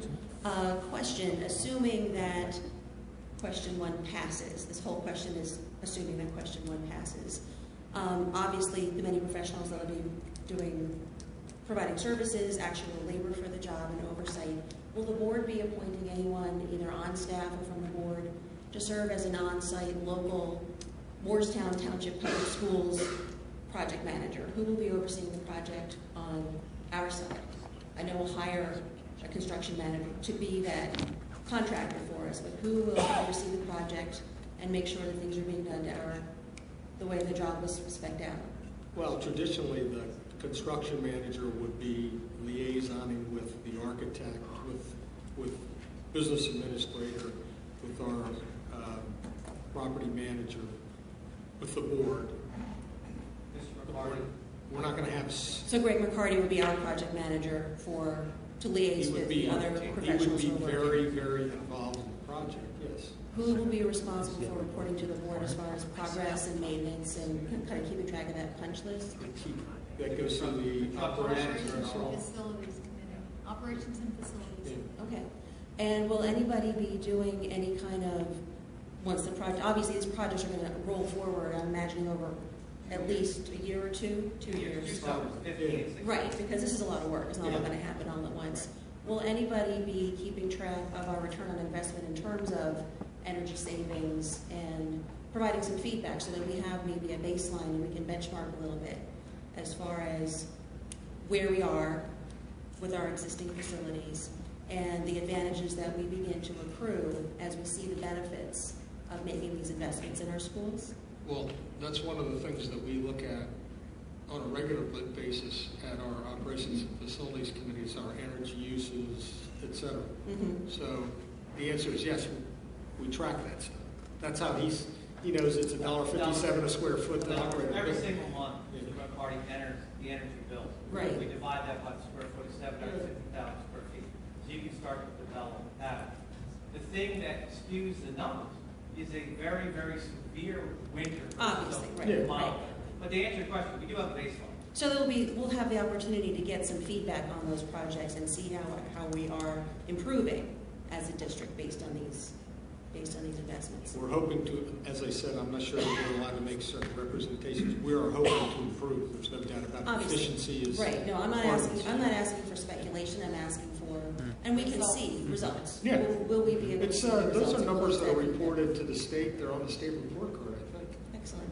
I just think it would be useful information for us to have as a community so that we can start to see, a roof is something that once it's done and paid for, you don't see it anymore unless you're up there. You do if it leaks. You definitely do if it leaks, and it's not obviously what you want to see. So knowing that there's significant changes in the technology and the systems have become much more sophisticated, how will we, looking forward to hearing those numbers. And so just to recap, end of a long day and memory's kind of shot. Basically, the level of management of the district will be at Greg McCarty's level. It'll be one of the primary people. Mrs. Sugars will be involved. The superintendent will be involved. Right. The board will be involved. Principals at all the schools. Yeah. There'll be weekly meetings with the principals on scheduling activities. Good. So they can accommodate. Absolutely. Right. So, and that's really the role. You need somebody there daily to manage the construction contractors, communicate with the principal and the board.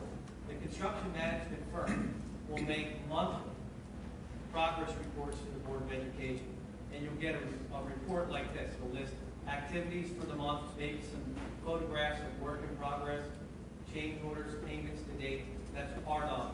Sure. Then the construction management company will generate that. Right. I guess my question is always, I just want to make sure I know who on our side is looking at that report and monitoring progress.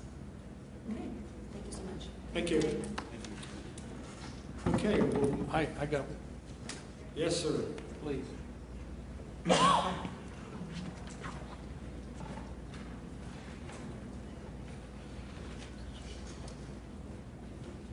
You have to pardon me because this is a lot of money that the taxpayers are asked to digest. And we don't know what's going on except what the experts tell us. And you guys are the experts, and he's the expert. And whatever you represent to us, we try to make heads or tails out of it. And I believe that when you represent something, you're drawing water from a well. And if that water is, one drink of that well is contaminated, then the rest that you say is also contaminated. So gentleman said that there's going to be background checks of everybody and that's going to be working.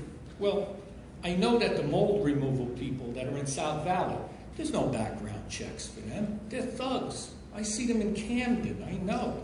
I was in public safety in Camden. I see the bunch of criminals. And yet they come out, no background check, they're wearing masks, and our kids and our teachers in the same classroom have no masks on while they're removing the mold. So to represent to us that these guys are going to be checked is totally untrue. They said they were going to do it with the trash collection guys in the city. That's untrue too. They never did. So for him to represent that these background checks will be done for workers is totally false. And that safeguards will be adhered to, totally false. Because our kids are in that classroom while the workers wear masks and fully encapsulated suits. Our kids are in the classroom. That's not true, sir. Yes, it is. Okay. The books are rotting on the shelf. Can I say something? Yes, sir.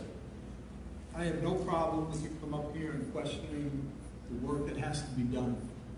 But when you make a statement that our children are in a classroom where there's people in suits with encapsulated masks and everything, that's absolutely not true. That is not. That is so. Okay. Well, you can say what you want. I'm responsible for the health and safety for our children.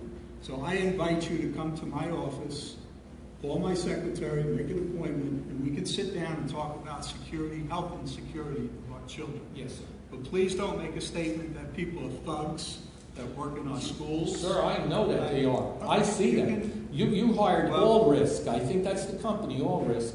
And I know that they are. Now, and they don't do background checks. Do you have a record of background checks for those workers from All Risk? You call it what you may. Please make an appointment. Please make an appointment and we'll talk about it. You said that you have. I didn't say that. I said you called the people who work in the buildings thugs. And you don't have basis to make that statement. I work in public safety and I know that I've seen them. I've seen them. Okay. We do that work after school hours, by the way. No. We don't do them during the school hours. Make that appointment, please. Yes. Yes. Can I have your cards? No. Pete Palco, 601 McElwee. Just to respond to background checks, 80% of crimes against kids are done with people with clean backgrounds. I just learned that when I did my sports training.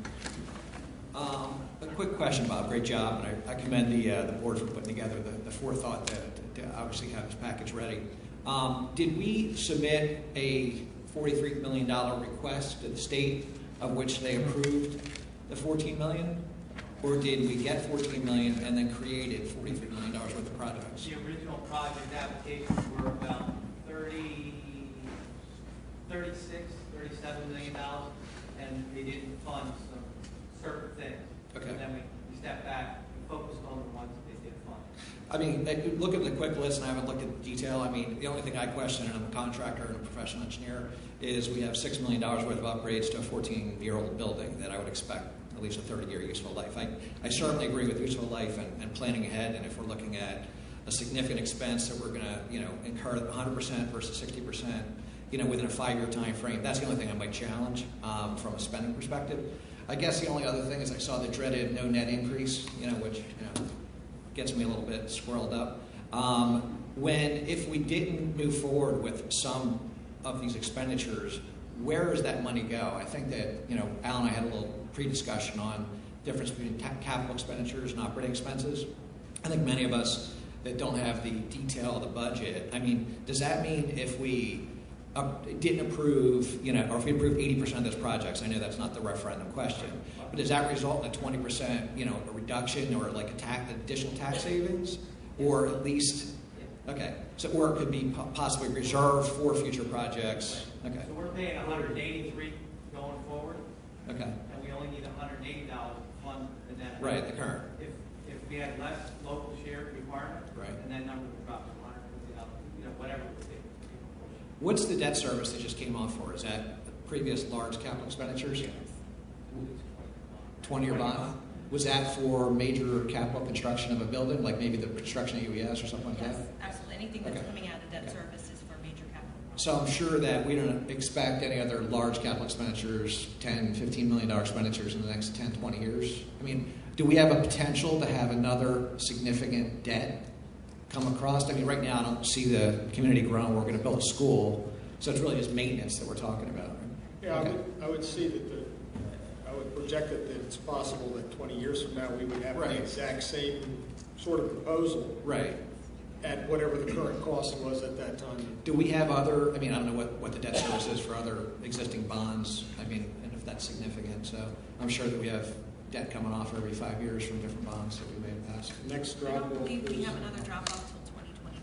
2029, okay. And I asked the same question a while back, because I was wondering about the roof myself. And the roof would be in isolation.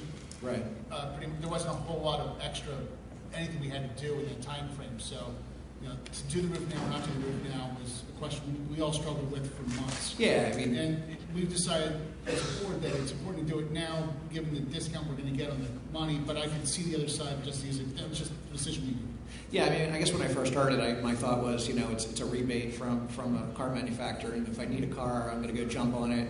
I might need a car in a year, maybe I should, you know, it's only available, so it's one of those deals. And I guess if we have the knowledge that there's not going to be state funding, hopefully we'll actually get money in other ways from the state than through this program. But then, yeah, if we can get that app decision thrown out. But all right, thanks. That's all I have. So out of the $6 million, the roof peak was 3.1.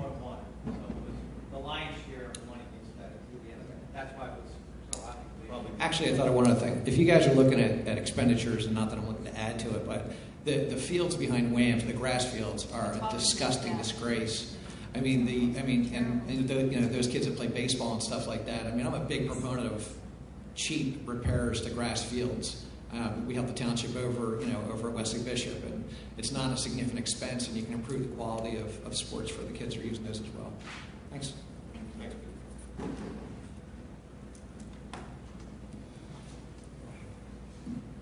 I just had two things.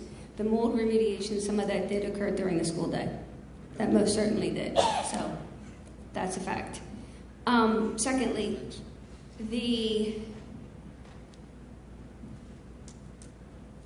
in the past, when we have done major renovations, we have had a standing committee outside of even our health and safety committee who met with Bob Olt and at the time the project manager, whoever it was,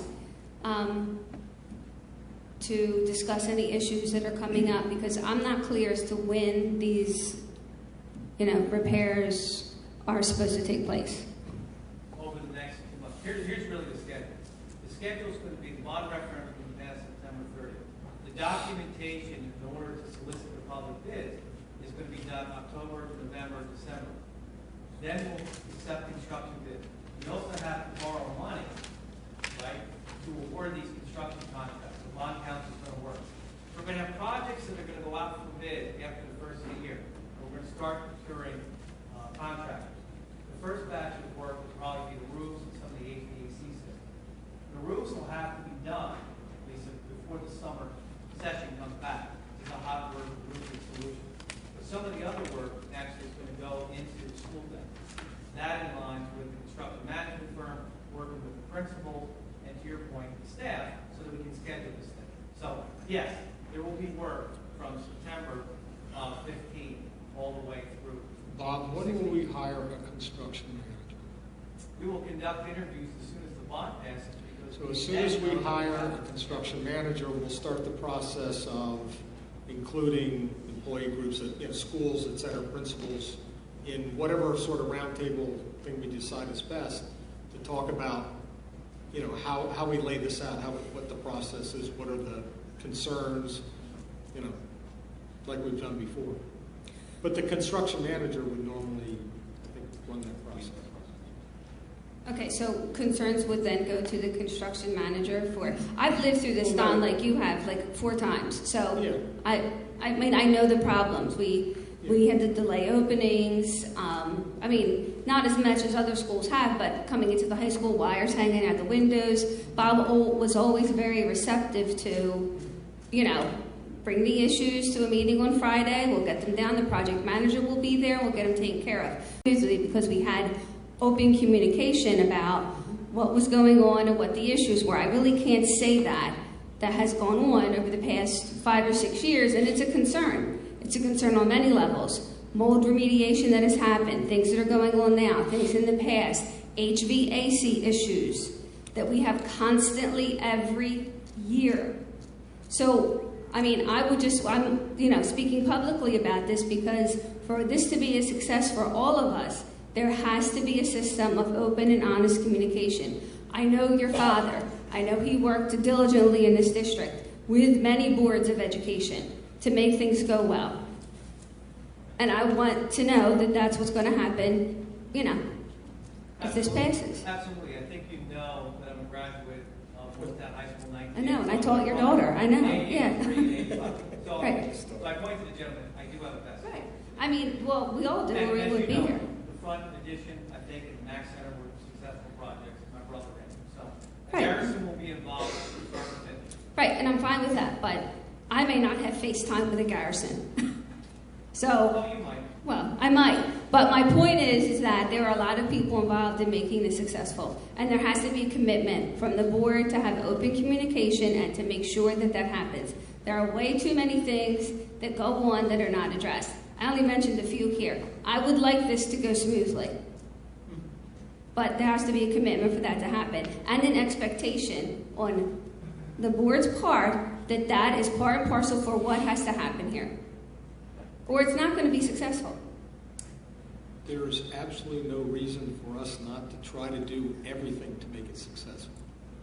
So that includes, as we hire construction managers, thinking about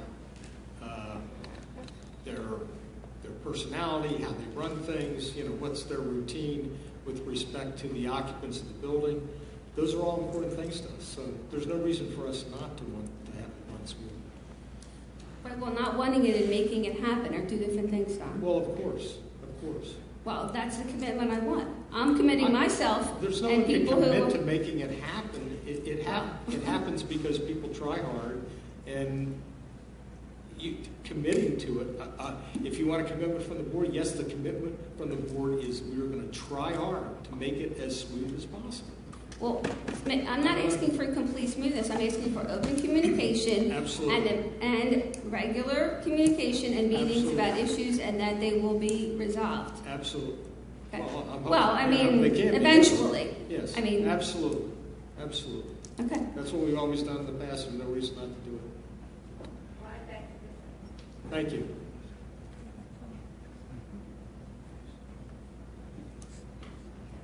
Cricket Dever, 310 North Stanwick. I just want to piggyback on what Lisa said, because as a teacher and as a teacher who lived through the mold remediation that I don't feel went smoothly, and as a wife of a police officer, I'm extremely concerned about safety. So I heard you, Don, but I really want to make sure if people are in our buildings during the school day that there is more overseeing of a project than there was this past year. Please make sure that happens. I am for this. I have a sign on my front lawn, but security and safety is very, very important to me, and I think that should be our priority to protect our children. Well, we'll start working on that right away. Wait, can I comment Sure. on that? So part of the security and the safety is interfacing with the principals to know when September of 2015 comes, what areas of the school we can work in. Because we've done the good planning and the meeting with the principals to know where we can work in the building. Where can we have swing space? What hours of operation? So to your point, we have to interact, as I mentioned, with the principals and the staff to develop a plan. Because that plan has to be given to the construction contractor so they can give us a price. And maybe that price includes work 3 to 11 in certain areas because we can't do it. So you're right. That has to be in the instructions because otherwise it's not in their pricing. And when we change it on them, then we'll have a change order. So yes, that's what happened. Okay, we're going to move on now back to our committee reports, and we were up to the curriculum. Thank you, Mr. Michelin.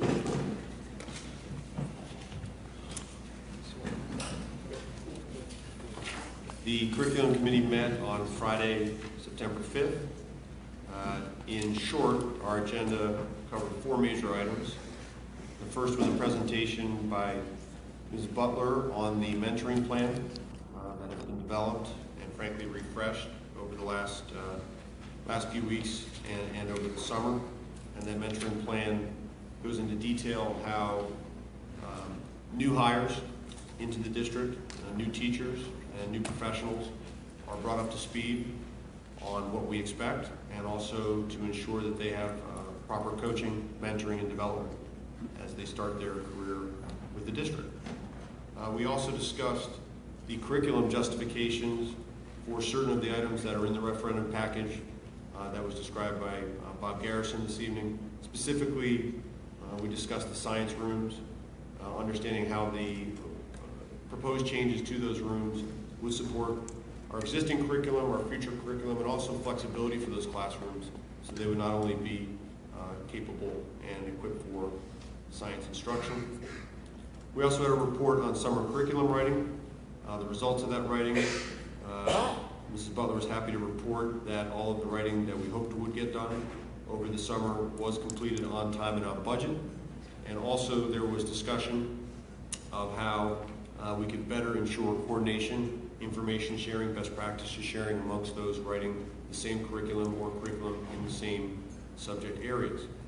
And last but not least, there was a brief discussion of some of the changes that we made in the supervisor structure for this school year and how we're going to address some gaps that we have in coverage and a long-term plan for the supervisors and frankly for the administration as a whole.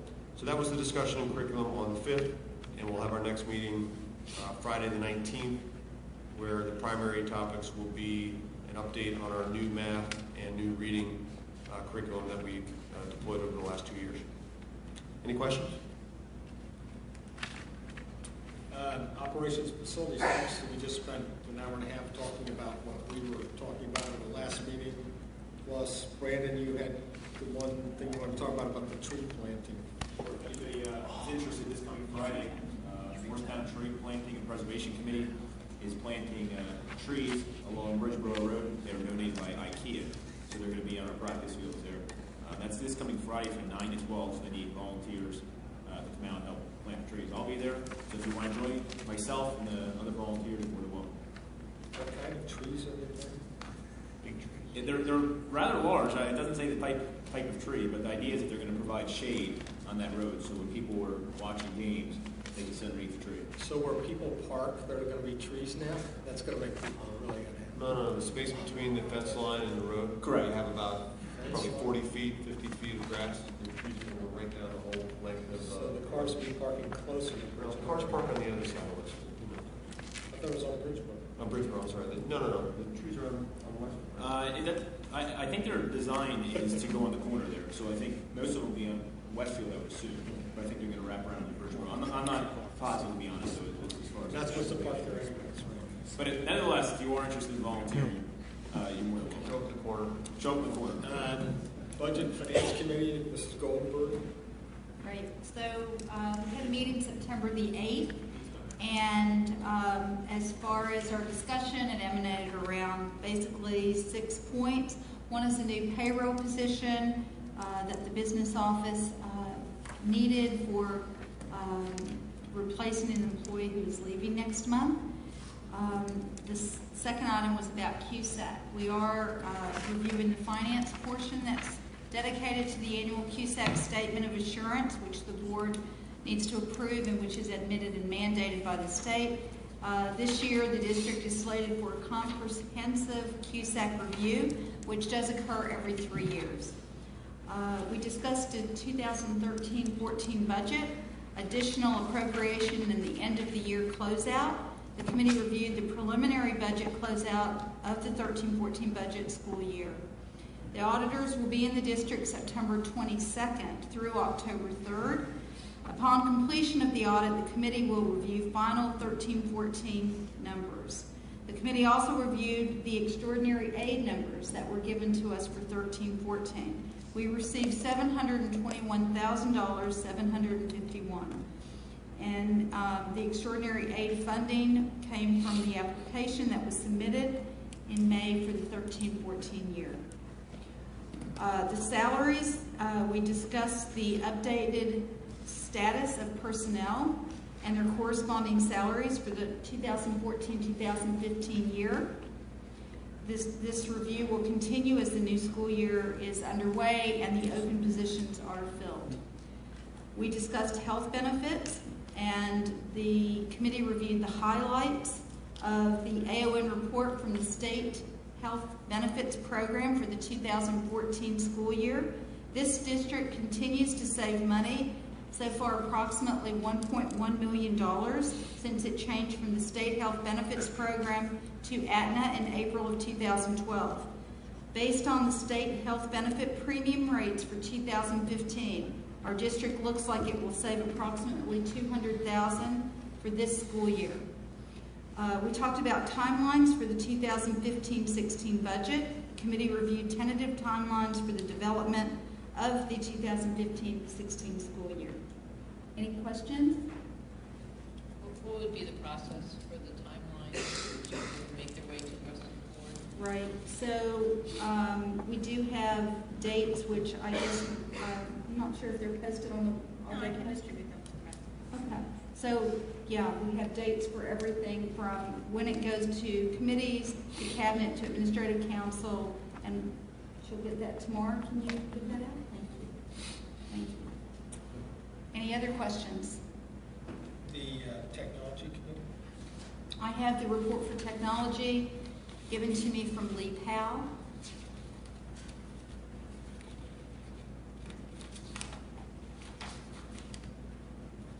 Who is our committee chair. We had our technology meeting on September 11th. In attendance were Lee, Cheryl Sowen, Brandon Pugh, and myself, Lynn Sugars, Carol Butler, and Jeff Airy.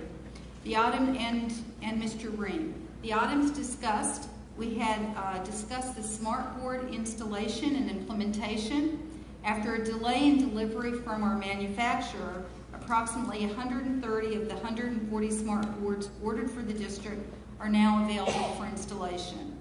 45 have been delivered to the upper elementary school as of September 11th, and 15 have been installed. The remainder should be installed within the week. The 3 elementary schools will follow, with South Valley already in possession of 22 units. And today at South Valley, I saw them in the cafeteria on the front of the room. With our installers working double shifts after school hours beginning September 15th, all smart boards should be installed throughout the district by mid-October. The committee also discussed the purchase and availability of prepackaged smart board courses for kindergarten through 6th grade. Genzy is the name of the product. Teachers have access to this content for use in their classrooms, and over time will add custom content for their own classes that may also be shared with others. The possibility of making both packaged and custom content available to students outside of the classroom over the internet was discussed and will be a topic of our next committee meeting. Then we discussed the one-to-one pilots. There are currently 2 one-to-one pilots in the district for this school year, the first covering grades 9 and 10 for language arts, and approximately 1/3 of the middle school students across all areas of learning. In the case of the latter, the committee discussed solidifying and communicating a policy regarding responsibility for damage to computers that students take home as part of the pilot program. Administration was encouraged to examine the experience and approaches of other districts in advance of finalizing our own policy. The committee discussed the importance of identifying benchmarks against which these pilot programs will be evaluated throughout the year and which will form the basis for modification and or expansion of the initiative for the future. Google Apps, we discussed that, and the new school year, the district has adopted the cloud-based Google Apps platform to help our teachers create and organize assignments quickly, provide feedback, and easily communicate with their students.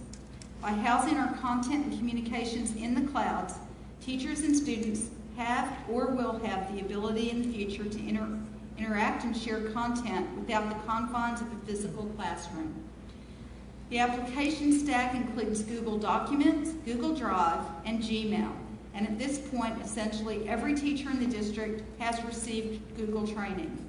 Judging from the statistics presented by Mr. Jeff Airy, it appears that early usage of the platform is strong, with in excess of 100,000 files currently loaded into Google Drive and more than 900 active users within the district. The committee discussed and requested that administration provide an update in the next scheduled committee meeting regarding the availability of content to students beyond classroom hours. Professional development status. Mrs. Carol Butler provided the committee with an update on professional development for Smartboard technology and Google Apps. Approximately 230 teachers were trained over the summer on use and applications of Smartboards, and as mentioned earlier, virtually every teacher has now received training on Google Apps. Additional baseline reinforcing and advanced training is scheduled for late October and November. The committee inquired as to the availability of on-demand training content for the staff and students, and while some material exists, administration was encouraged to develop additional materials as output for the October and November training sessions, which would be available on demand. Online learning. The committee discussed online learning from two perspectives. First, the possibility of establishing a mechanism by which classes could be conducted throughout the district in the event that the school district was closed due to inclement weather, or the other situation would be due to an emergency. There was also the possibility of offering completely or partially online classes to students in the district. In both cases, there will be a fair number of policy, technology, and other issues to consider. The committee encouraged administration to investigate these possibilities and consider at the very least a pilot program for the second half of the school year, with an update on this topic expected in the next technology committee meeting. And that's the technology report provided by Mr. Lee Powell. Rec Advisory Committee. It's quite a detailed report, a lot of activity going on there. And I don't want to pick one item, but I just was curious on the 900 Google users. Is that staff and students? Or Yeah, it was staff. How many Google usernames do we generate? Staff and students in total? About 4,500, I believe. So we have about 1/5 of the population using the applications. Correct. Within the first Within couple the first of week, weeks of school. yeah. It's really good. No. I also have a report from revenue generation.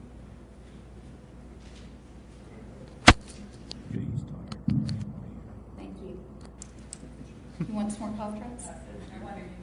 Yeah. So the revenue generation report is very encouraging. We had estimated a hopeful 50,000, and the reality is in just 4.5 months, we've actually gotten more than that. It breaks down as follows. The school supply fundraiser provided $4,345.75. The Lincoln Tech sponsorship provided $2,400. Direct donation, $650. Alumni magnets, which I bought one, $40. Obstacle run, $10,500. This totaled $17,935.75. There was also an increase due to revenue generation and working closely with administration in the rental fees for pre- and post-school programs of $46,000. So that gave $63,935.75.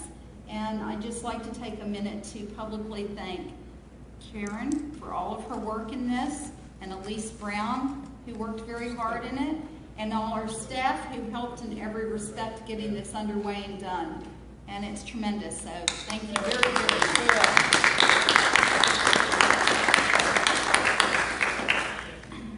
The obstacle run information.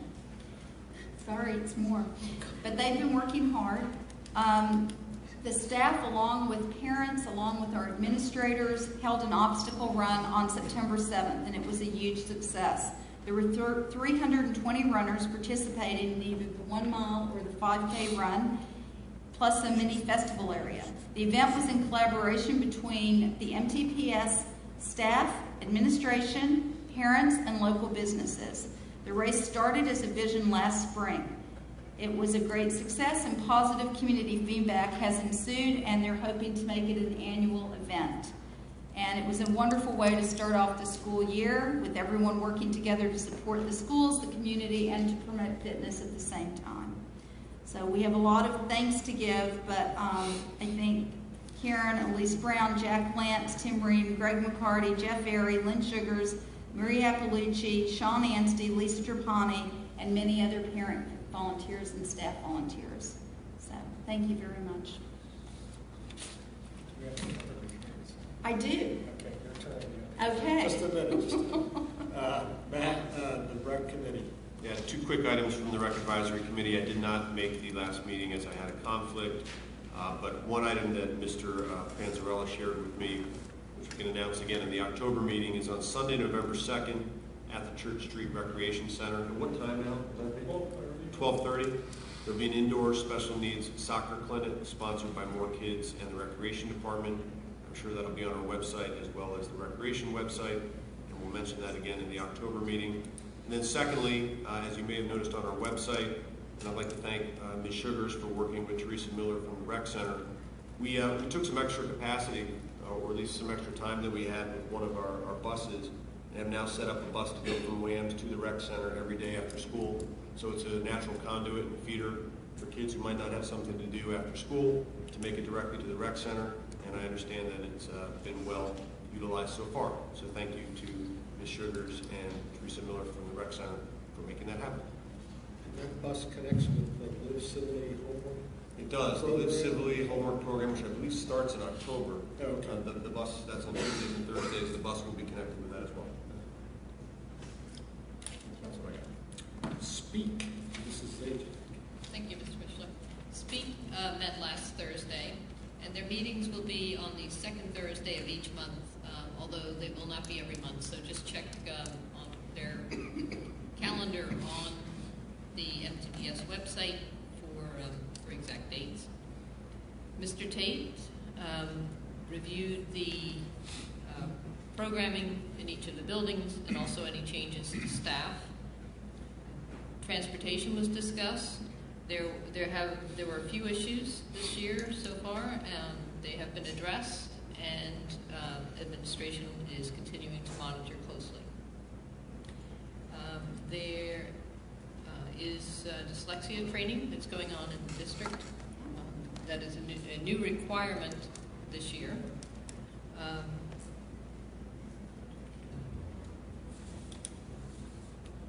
Teresa Miller attended the meeting. She's the director of rec, and she reviewed some of the programs that they offer and talked about upcoming programming that the rec department is providing.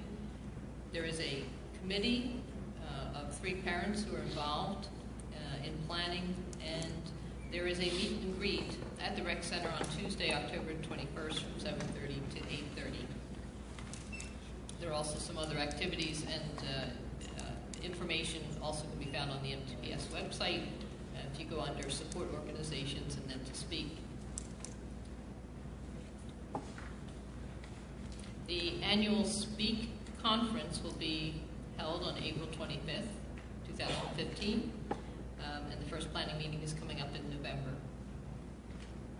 Diane Doherty is the chair of Speak, and with much appreciation to Nicola Hampton, sitting next to her, for all of her hard work over the last few years. And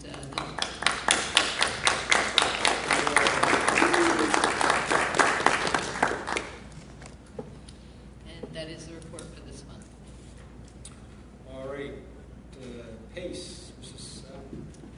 Hi, so PACE is going to have its first meeting on Monday, the 22nd, at 1 p.m. in the Star Center. The meeting was originally scheduled for the 18th, but that was changed. We're gifted, talented, and enriched education to please join us on Monday if you can. The calendar will be set. We will have some evening meetings and afternoon meetings throughout the year. Our chairs this year, our co-chairs are Sarah Lee Mashoud and Christine Wolchin, and Sarah Lee was here earlier, but I believe had to leave. So that is all for now, and I'll have more to report at our October meeting. Okay. Mrs. Goldberg, do you have any more reports? I do. Good. Our Home and School Association has worked very hard over the summer and has created a new website which everyone should look at and check on and find all their information about the wonderful work Home and School does. It's Home and School, MoorstownHomeandSchool.com, and I just am very grateful to Home and School for bringing our parents as part of our school district, because without that we would not be as good as we are. So thank you to Home and School. Sure. Okay, Garden State, go ahead. Garden State Coalition of School is an organization I've been attending for 9 years in Trenton and East. They usually meet in East Brunswick one Wednesday a month. And it is a group that is comprised of trying to get administrators, Board of Ed members, and parents to get together and lobby the state for funding for things that we should have help paying for with our school mandates and our schools and what's necessary for us. They are meeting tomorrow at 3:30 in East Brunswick. I believe Mr. Pugh and I will be attending together. They do have the Assistant Department of Education Commissioner that will be speaking, Mr. Barry Ehrlichson. Is it Mr. or Miss? I don't really know. Okay. Barry Ehrlichson will be speaking, and it'll be about the part. Mr. Thank you. Miss. Thank you. And we will meet Miss Barry Ehrlichson tomorrow, and the discussion will be about the park implementation and how it should be done throughout the state. So that's tomorrow. And for those of you who don't know, Garden State Coalition of Schools, their specialization is around suburban districts like ours that really don't get enough funding for what we do and for our schools. So thank you. Thank you for coming out this evening. If you'd like to address the board, now is an appropriate time. Raise your hand and I'll call on you. You come to the microphone. If not, we'll move on to our regular business for the night. Go ahead, Mrs. Schultz. For your approval tonight, we have the financial report to the board secretary for June 2014 and the treasurer's report for the month of May, attached as Exhibit 15-62. We also have resolution of Board of Education's monthly certification budgetary major account fund status. So moved. Second. Questions? All in favor? Aye. Opposed? President.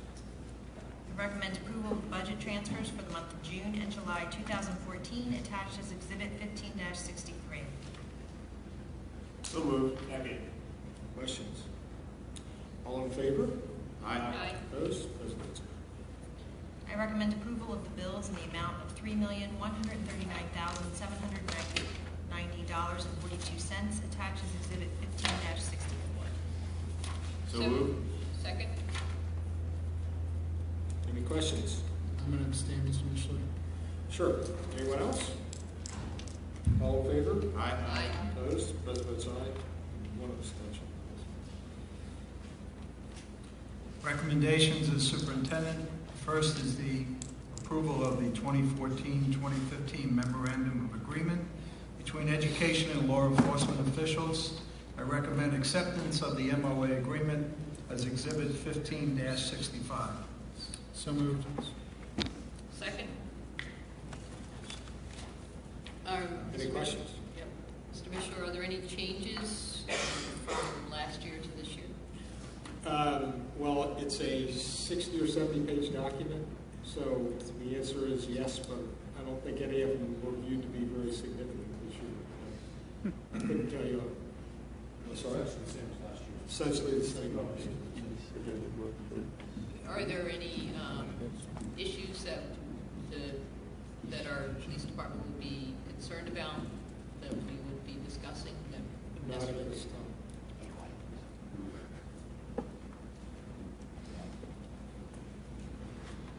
All in favor? Aye. Opposed? President Zimmerman. Next is the approval of the codicil to the MEA Board of Education agreement.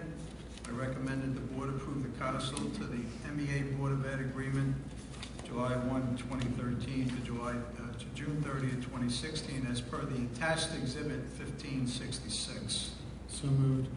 Second. Before we go any further on this, we probably should have talked about this if people want to talk about it in our executive session. 1566. And Art, myself, Mr. Simeon, Mr. Weinstein, are we entitled to vote on this? On the council, yes. Okay. So if anyone wants to discuss this, we will have to have an executive session after the regular meeting and then come back and vote on it. If not, if someone can make the motion to approve it, and we can move on. They did. They Okay. did make the motion. David did and Chris seconded it. Okay. So does this require a roll call vote? Yes. Council to agree? Okay, so call the roll. Mr. Panzarella? Yes. Mr. Pugh? Yes. Mrs. Solomon? Yes. Mr. Simeon? Yes. Mr. Weinstein? Yes. Mrs. Zajac? Yes. Mrs. Goldenberg? Yes. Mr. Mishler? Yes. What is it? What are we voting on? Change to our contract with our Morristown Education Association. Yeah, we don't know what it is. No, it's not. That's what it says. It's a codicil to do with the mentor program. I mean, that case an addition. That's a change. It's better described as an addition. Sorry. But my understanding is what we're doing is we're expanding the mentoring program to include teachers who are coming 2 and 4 years. 2 or 4 years from other districts. Yes, could be, yeah. So it's from my perspective, it's to our benefit because we have, it's to everybody's benefit that there's more mentoring taking place. The state requires that we mentor brand new teachers. We're expanding it to 2 to 4 year teachers who are new to our district and will receive basically mentoring for their transition into Morristown. Did I say that?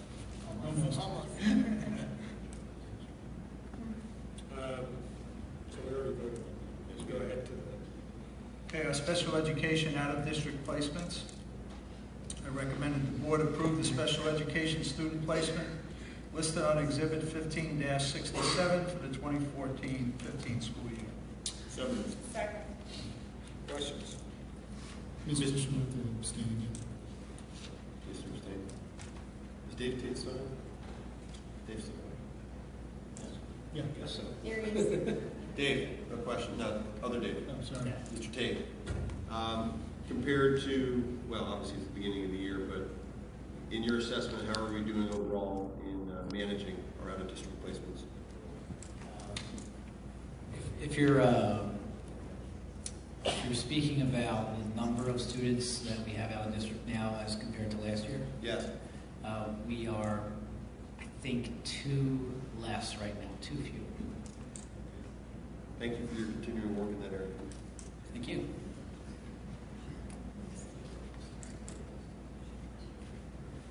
Any other questions? All in favor? Aye. Opposed? President Zimmerman. Burlington County Alternative High School Placements. I recommended the board approve the students on Exhibit 15-68 for the 2014-15 school year at Burlington County Alternative High School. So moved. Second. Questions? All All in favor? Aye. Opposed? President consent. Home instruction, I recommend that the board approve the home instruction students listed on Exhibit 15-69 for the 14-15 school year. So moved. Second. Any questions? All in favor? Aye. Opposed? President consent. Special Education Services Contract, I recommend that the board approve the agreement attached as Exhibit 1570 with Bancroft to provide special education services during the 14-15 school year. So moved. Second. Questions? Mr. All in Bishop, favor? I'm going to abstain again. I'm sorry? I'm abstaining again. Okay. Well, any other questions or comments? I had just passed on a question earlier regarding the contract. Is that a concern? No. Mr. Tate, the Bancroft contract, any concerns with that contract? Ms. Sajak is asking. We reviewed it, Chris, and it's the same size. I think her concern, It has the appropriate justification. I think we, speak for Chris. Sure, yeah. Her concern is whether or not there's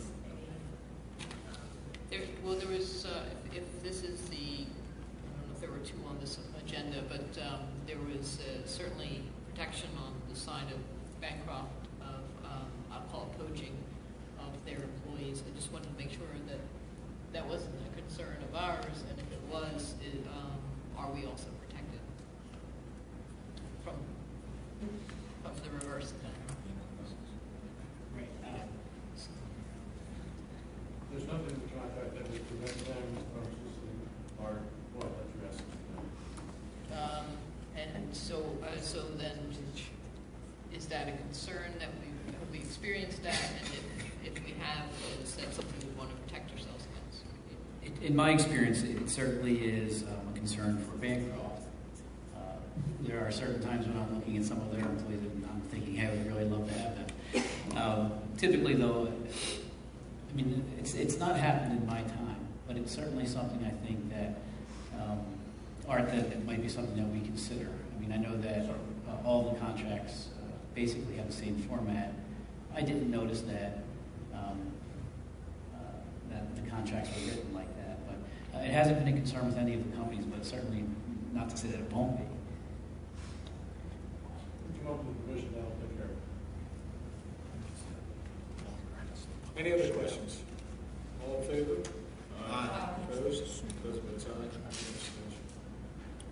Consulting Services Agreement, I recommend that the board approve the agreement attached as Exhibit 1571 with General Healthcare Resources Incorporated to provide related services to an out-of-district student.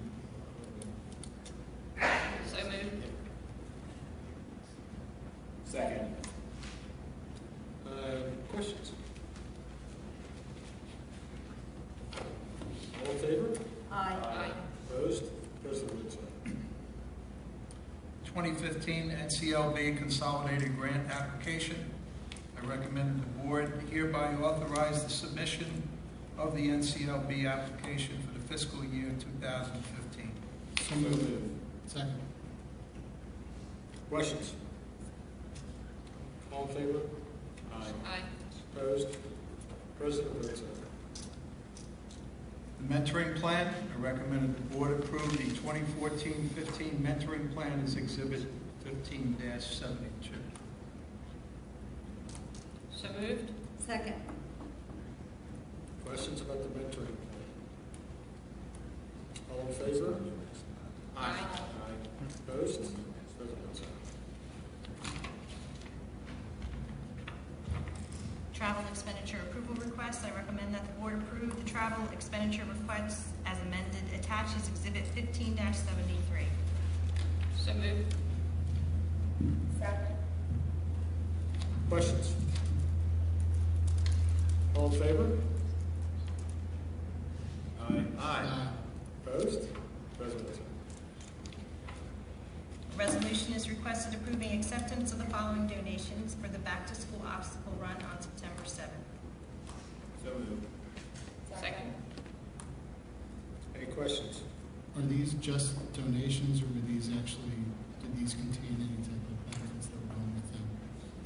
I believe, well, I know that Mr. and Mrs. Brown's donation was for the actual obstacles, the blow-up obstacles that we had.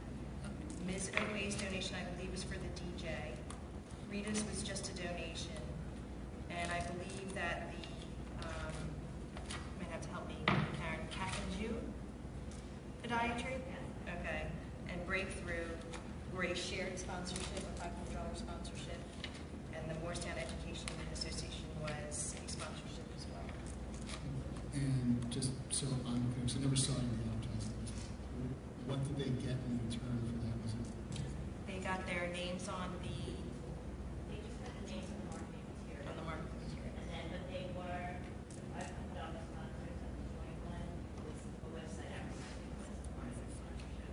They were signed. The other signs were approved in the lab. The other two companies that were supposedly getting signed in with $1,000 sponsorship.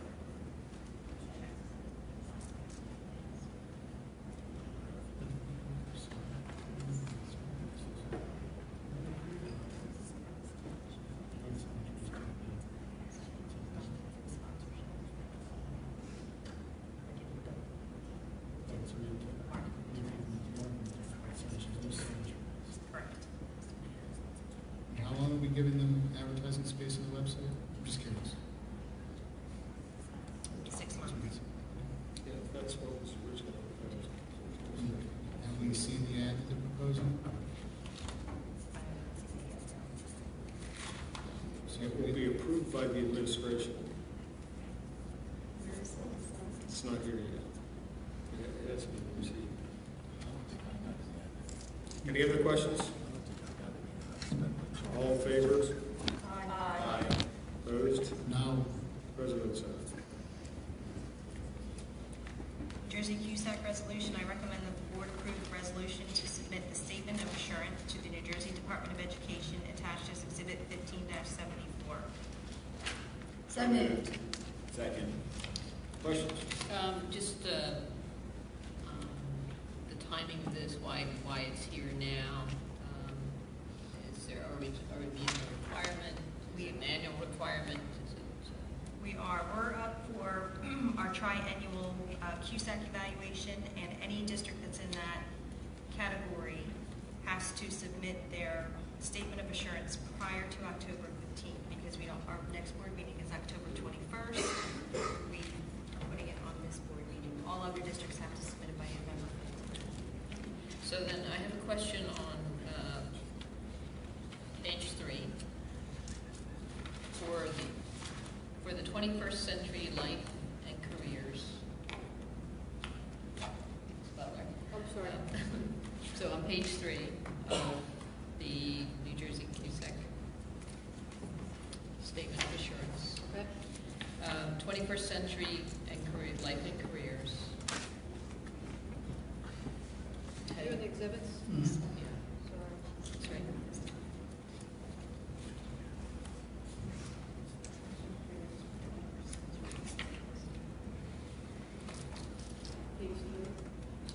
Yes, pages 3 and 12.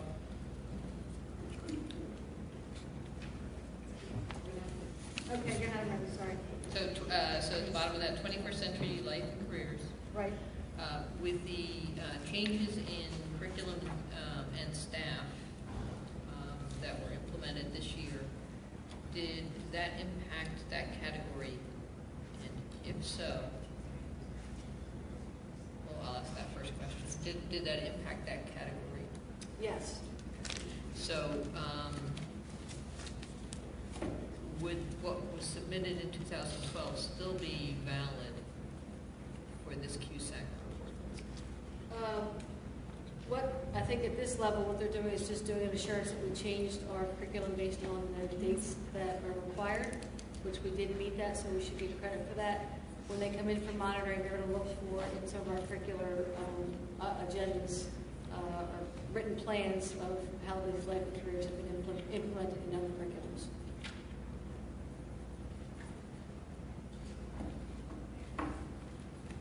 Okay.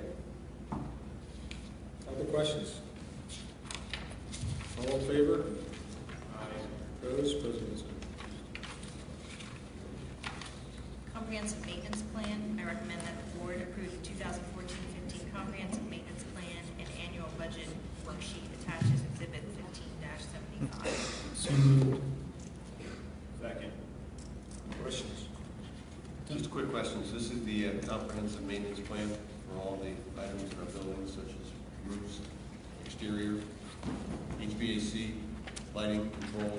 Yes, this is a document that we have to submit each year, and it is part of the QSAC process. Excellent. Any other questions? All in favor? Aye. Opposed? President Sanders. Resolutions requested awarding a 5-year lease cost per copy contract for 10 multifunctional copiers to Rico USA as follows. This contract is being awarded under New Jersey State contract, cost per copy and related accessory software.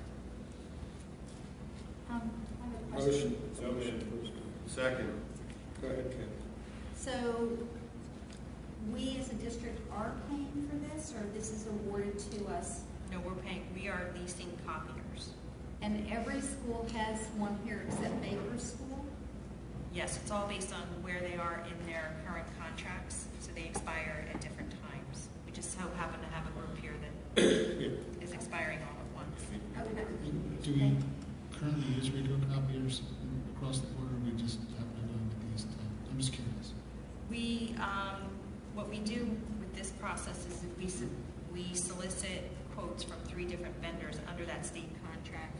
So we looked at Canon's, we looked at Savins, we looked at Rico's, and the Rico's were the most reasonable cost, and that's the ones that we went with. And these include maintenance, these costs? Yes, includes maintenance.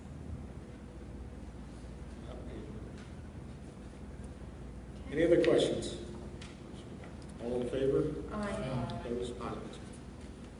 I recommend that the board approve the agreements attached as Exhibit 15-76 with Burlington County Educational Services Unit for non-public Chapters 192, 193, Chapter 226, IDEA, and non-public technology services for 2014-15.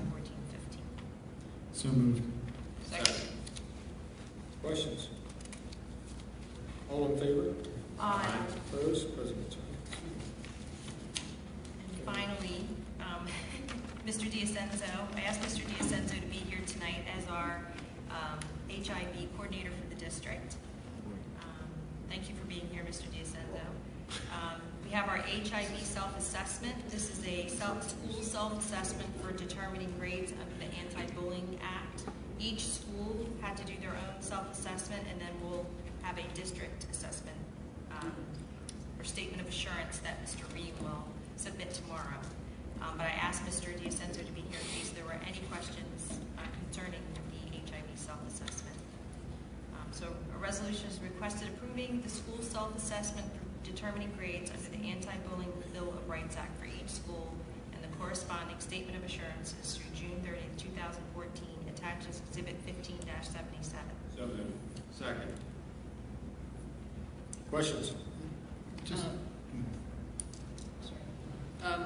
So not specifically on the report, but just, and you may not have the answer at the moment, but as we move forward so this is a tool, it's certainly beneficial. It shows us where we have areas for improvement. How will we move forward in starting to address those areas? For the report or the self-assessment for each school's based on 4 areas, and within those 4 areas, there's a number of indicators that they ask the school to assess.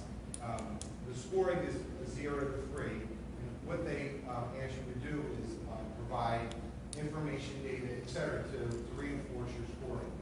So to answer your question, the self-assessment works on areas of HIV programs and approaches in the school, trainings, curriculum, personnel, school, and then related to how you investigate and report the HIV event. So based on the scores, the high score is 78, and that's a perfect score. But one of the things that's I guess, trends across all 6 schools would be, one is that they want each school now, each district to move towards evidence-based curriculum, best practice curriculum. And I think what that will require is funding. We need to look at using our administrators and using our specialists in the building and feedback from the staff to see what curriculum would meet the best needs of our school, that's age appropriate, and be infused within the classroom. So that's one thing. The Indiana Building Bill of Rights also mandates a survey at each school, and that's something else that we have to look at for improvement. And then also that, I know I said this, but any curriculum that's infused with HIV needs to be a best practice curriculum. So those are the 3 areas. A survey of the school, meaning school climate, school culture, prepared by the teachers and administrators. It can be. Is there parental feedback? So what happens? Student feedback. So actually, the districts who have conducted the assessments made it a parent piece, teacher, and student. And some of our local districts have made their survey with a communication and a collaboration with teachers, administration, board, etc. Some of the concern is not the concern is that you have to have active parental acceptance of that, like if you do a drug survey, you need active consent. So part of this, you need parents involved, you need quality communication to make it happen. Okay. Do you think that the survey is asking the right questions? The survey is focused on looking at hot spots. I mean, it's really, how do you measure climate? How do you look at your school culture? How do you look at students feeling comfortable reporting? Where are their hot spots in concerning areas? Relationships between students, with teachers. So there's a variety. When I looked at personal surveys, it looks at many different areas. So, but when I'm looking at the questions within the survey, I guess what I'm asking is when I'm looking at the school-based surveys that I'm looking at here, do you think what's being asked here is really the questions that should be asked? Are you referring to the self-assessment? Yes. Well, I think the self-assessment really is based on where there's compliance based on the Indiana Building Bill of Rights, which is 2011. So that's what they're looking at right now.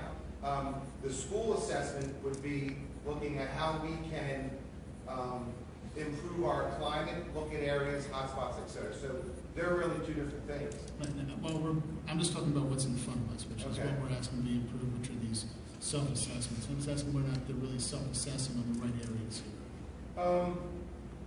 I think we're mandated to. I'm going to repeat it again, since I'm not in charge of the Indiana Building Bill of Rights. I think they're asking us to look at by law what's in place. So if you're saying one thing is they want to make sure that reporting is consistent across all schools. Is that important? Absolutely. Staff training, is that important? Understanding, what are the areas of concern within the building around HIV? I think that's important. Investigating. So a lot of it is looking at compliance, because I think what they found out is that across the district, across the state, they need to make sure that schools are in compliance with the policy as it is. I think for our district, for your question, is now we're ready to move towards how we can look at how we're doing within our schools. That's the next step. Thank you. Thank you. You can go. Did we get a motion in a second? Yes. Yes, okay. All in favor? Aye. Opposed? President. I recommend that the board approve the following resolution regarding student lunch programs in private schools for disabled students per the attached exhibit 15-78. So moved. Second. Questions? All in favor? Aye. Opposed? President. I recommend that the board approve a resolution authorizing Morristown Township Public Schools to enter into a cooperative pricing agreement with Burlington County Cooperative Pricing System attached as exhibit 15-79. So moved. Second. What kinds of things would we be purchasing? I know last year we bought some salt, road salt through that. I think it's mainly maintenance, Okay. big things. Any other questions? All in favor? Aye. Ayes. President. Recommend that the the board approve a resolution authorizing Morristown Township Public Schools to enter into a cooperative pricing agreement with Hunterdon County Educational Services Commission attached as Exhibit 15-80. And I believe that this is primarily technology. Okay. Motion for a second. Any questions? Just to be clear, we're not under an obligation to purchase. This just gives us the opportunity. It's an opportunity. Another avenue. Yeah. All in favor? Aye. Opposed? President. I recommend the board approve New Jersey State Contract, Interlocal Agreement, and Educational Data Services, Cooperative Purchases as per attached Exhibit 15-81. So moved. Second. Questions? So in this one, we're actually buying, correct? Yes, we're actually purchasing items through already approved consortiums and state contracts. Any other questions? All in favor? Aye. Opposed? President. I recommend that the board approve the Council for International Educational Exchange as a sponsoring agency for an upcoming exchange student from Thailand per attached Exhibit 15-82. So moved. Second. Questions? All in favor? Aye. Opposed? President. So the items on page 8, 9, 10, 11, through the top of page 16 are all executive session items which we met and discussed earlier. Some of those have been amended, and I would ask you to call the roll on the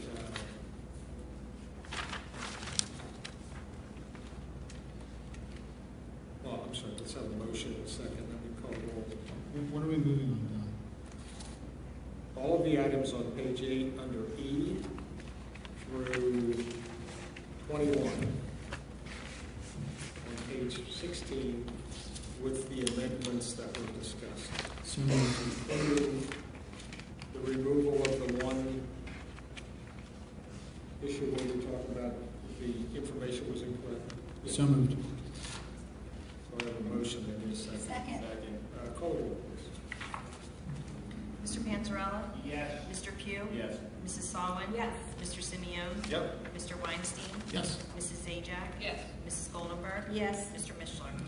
Yes, at this time, if you'd like to address the board on, we would prefer that you limit it to items that were on the agenda this evening in the part that we covered past the bond referendum. You may do so now. Raise your hand, come to the microphone. If not, can I have a motion to adjourn? So moved. Second. All in favor? Aye. Opposed? Thank you. That was a short one today, huh?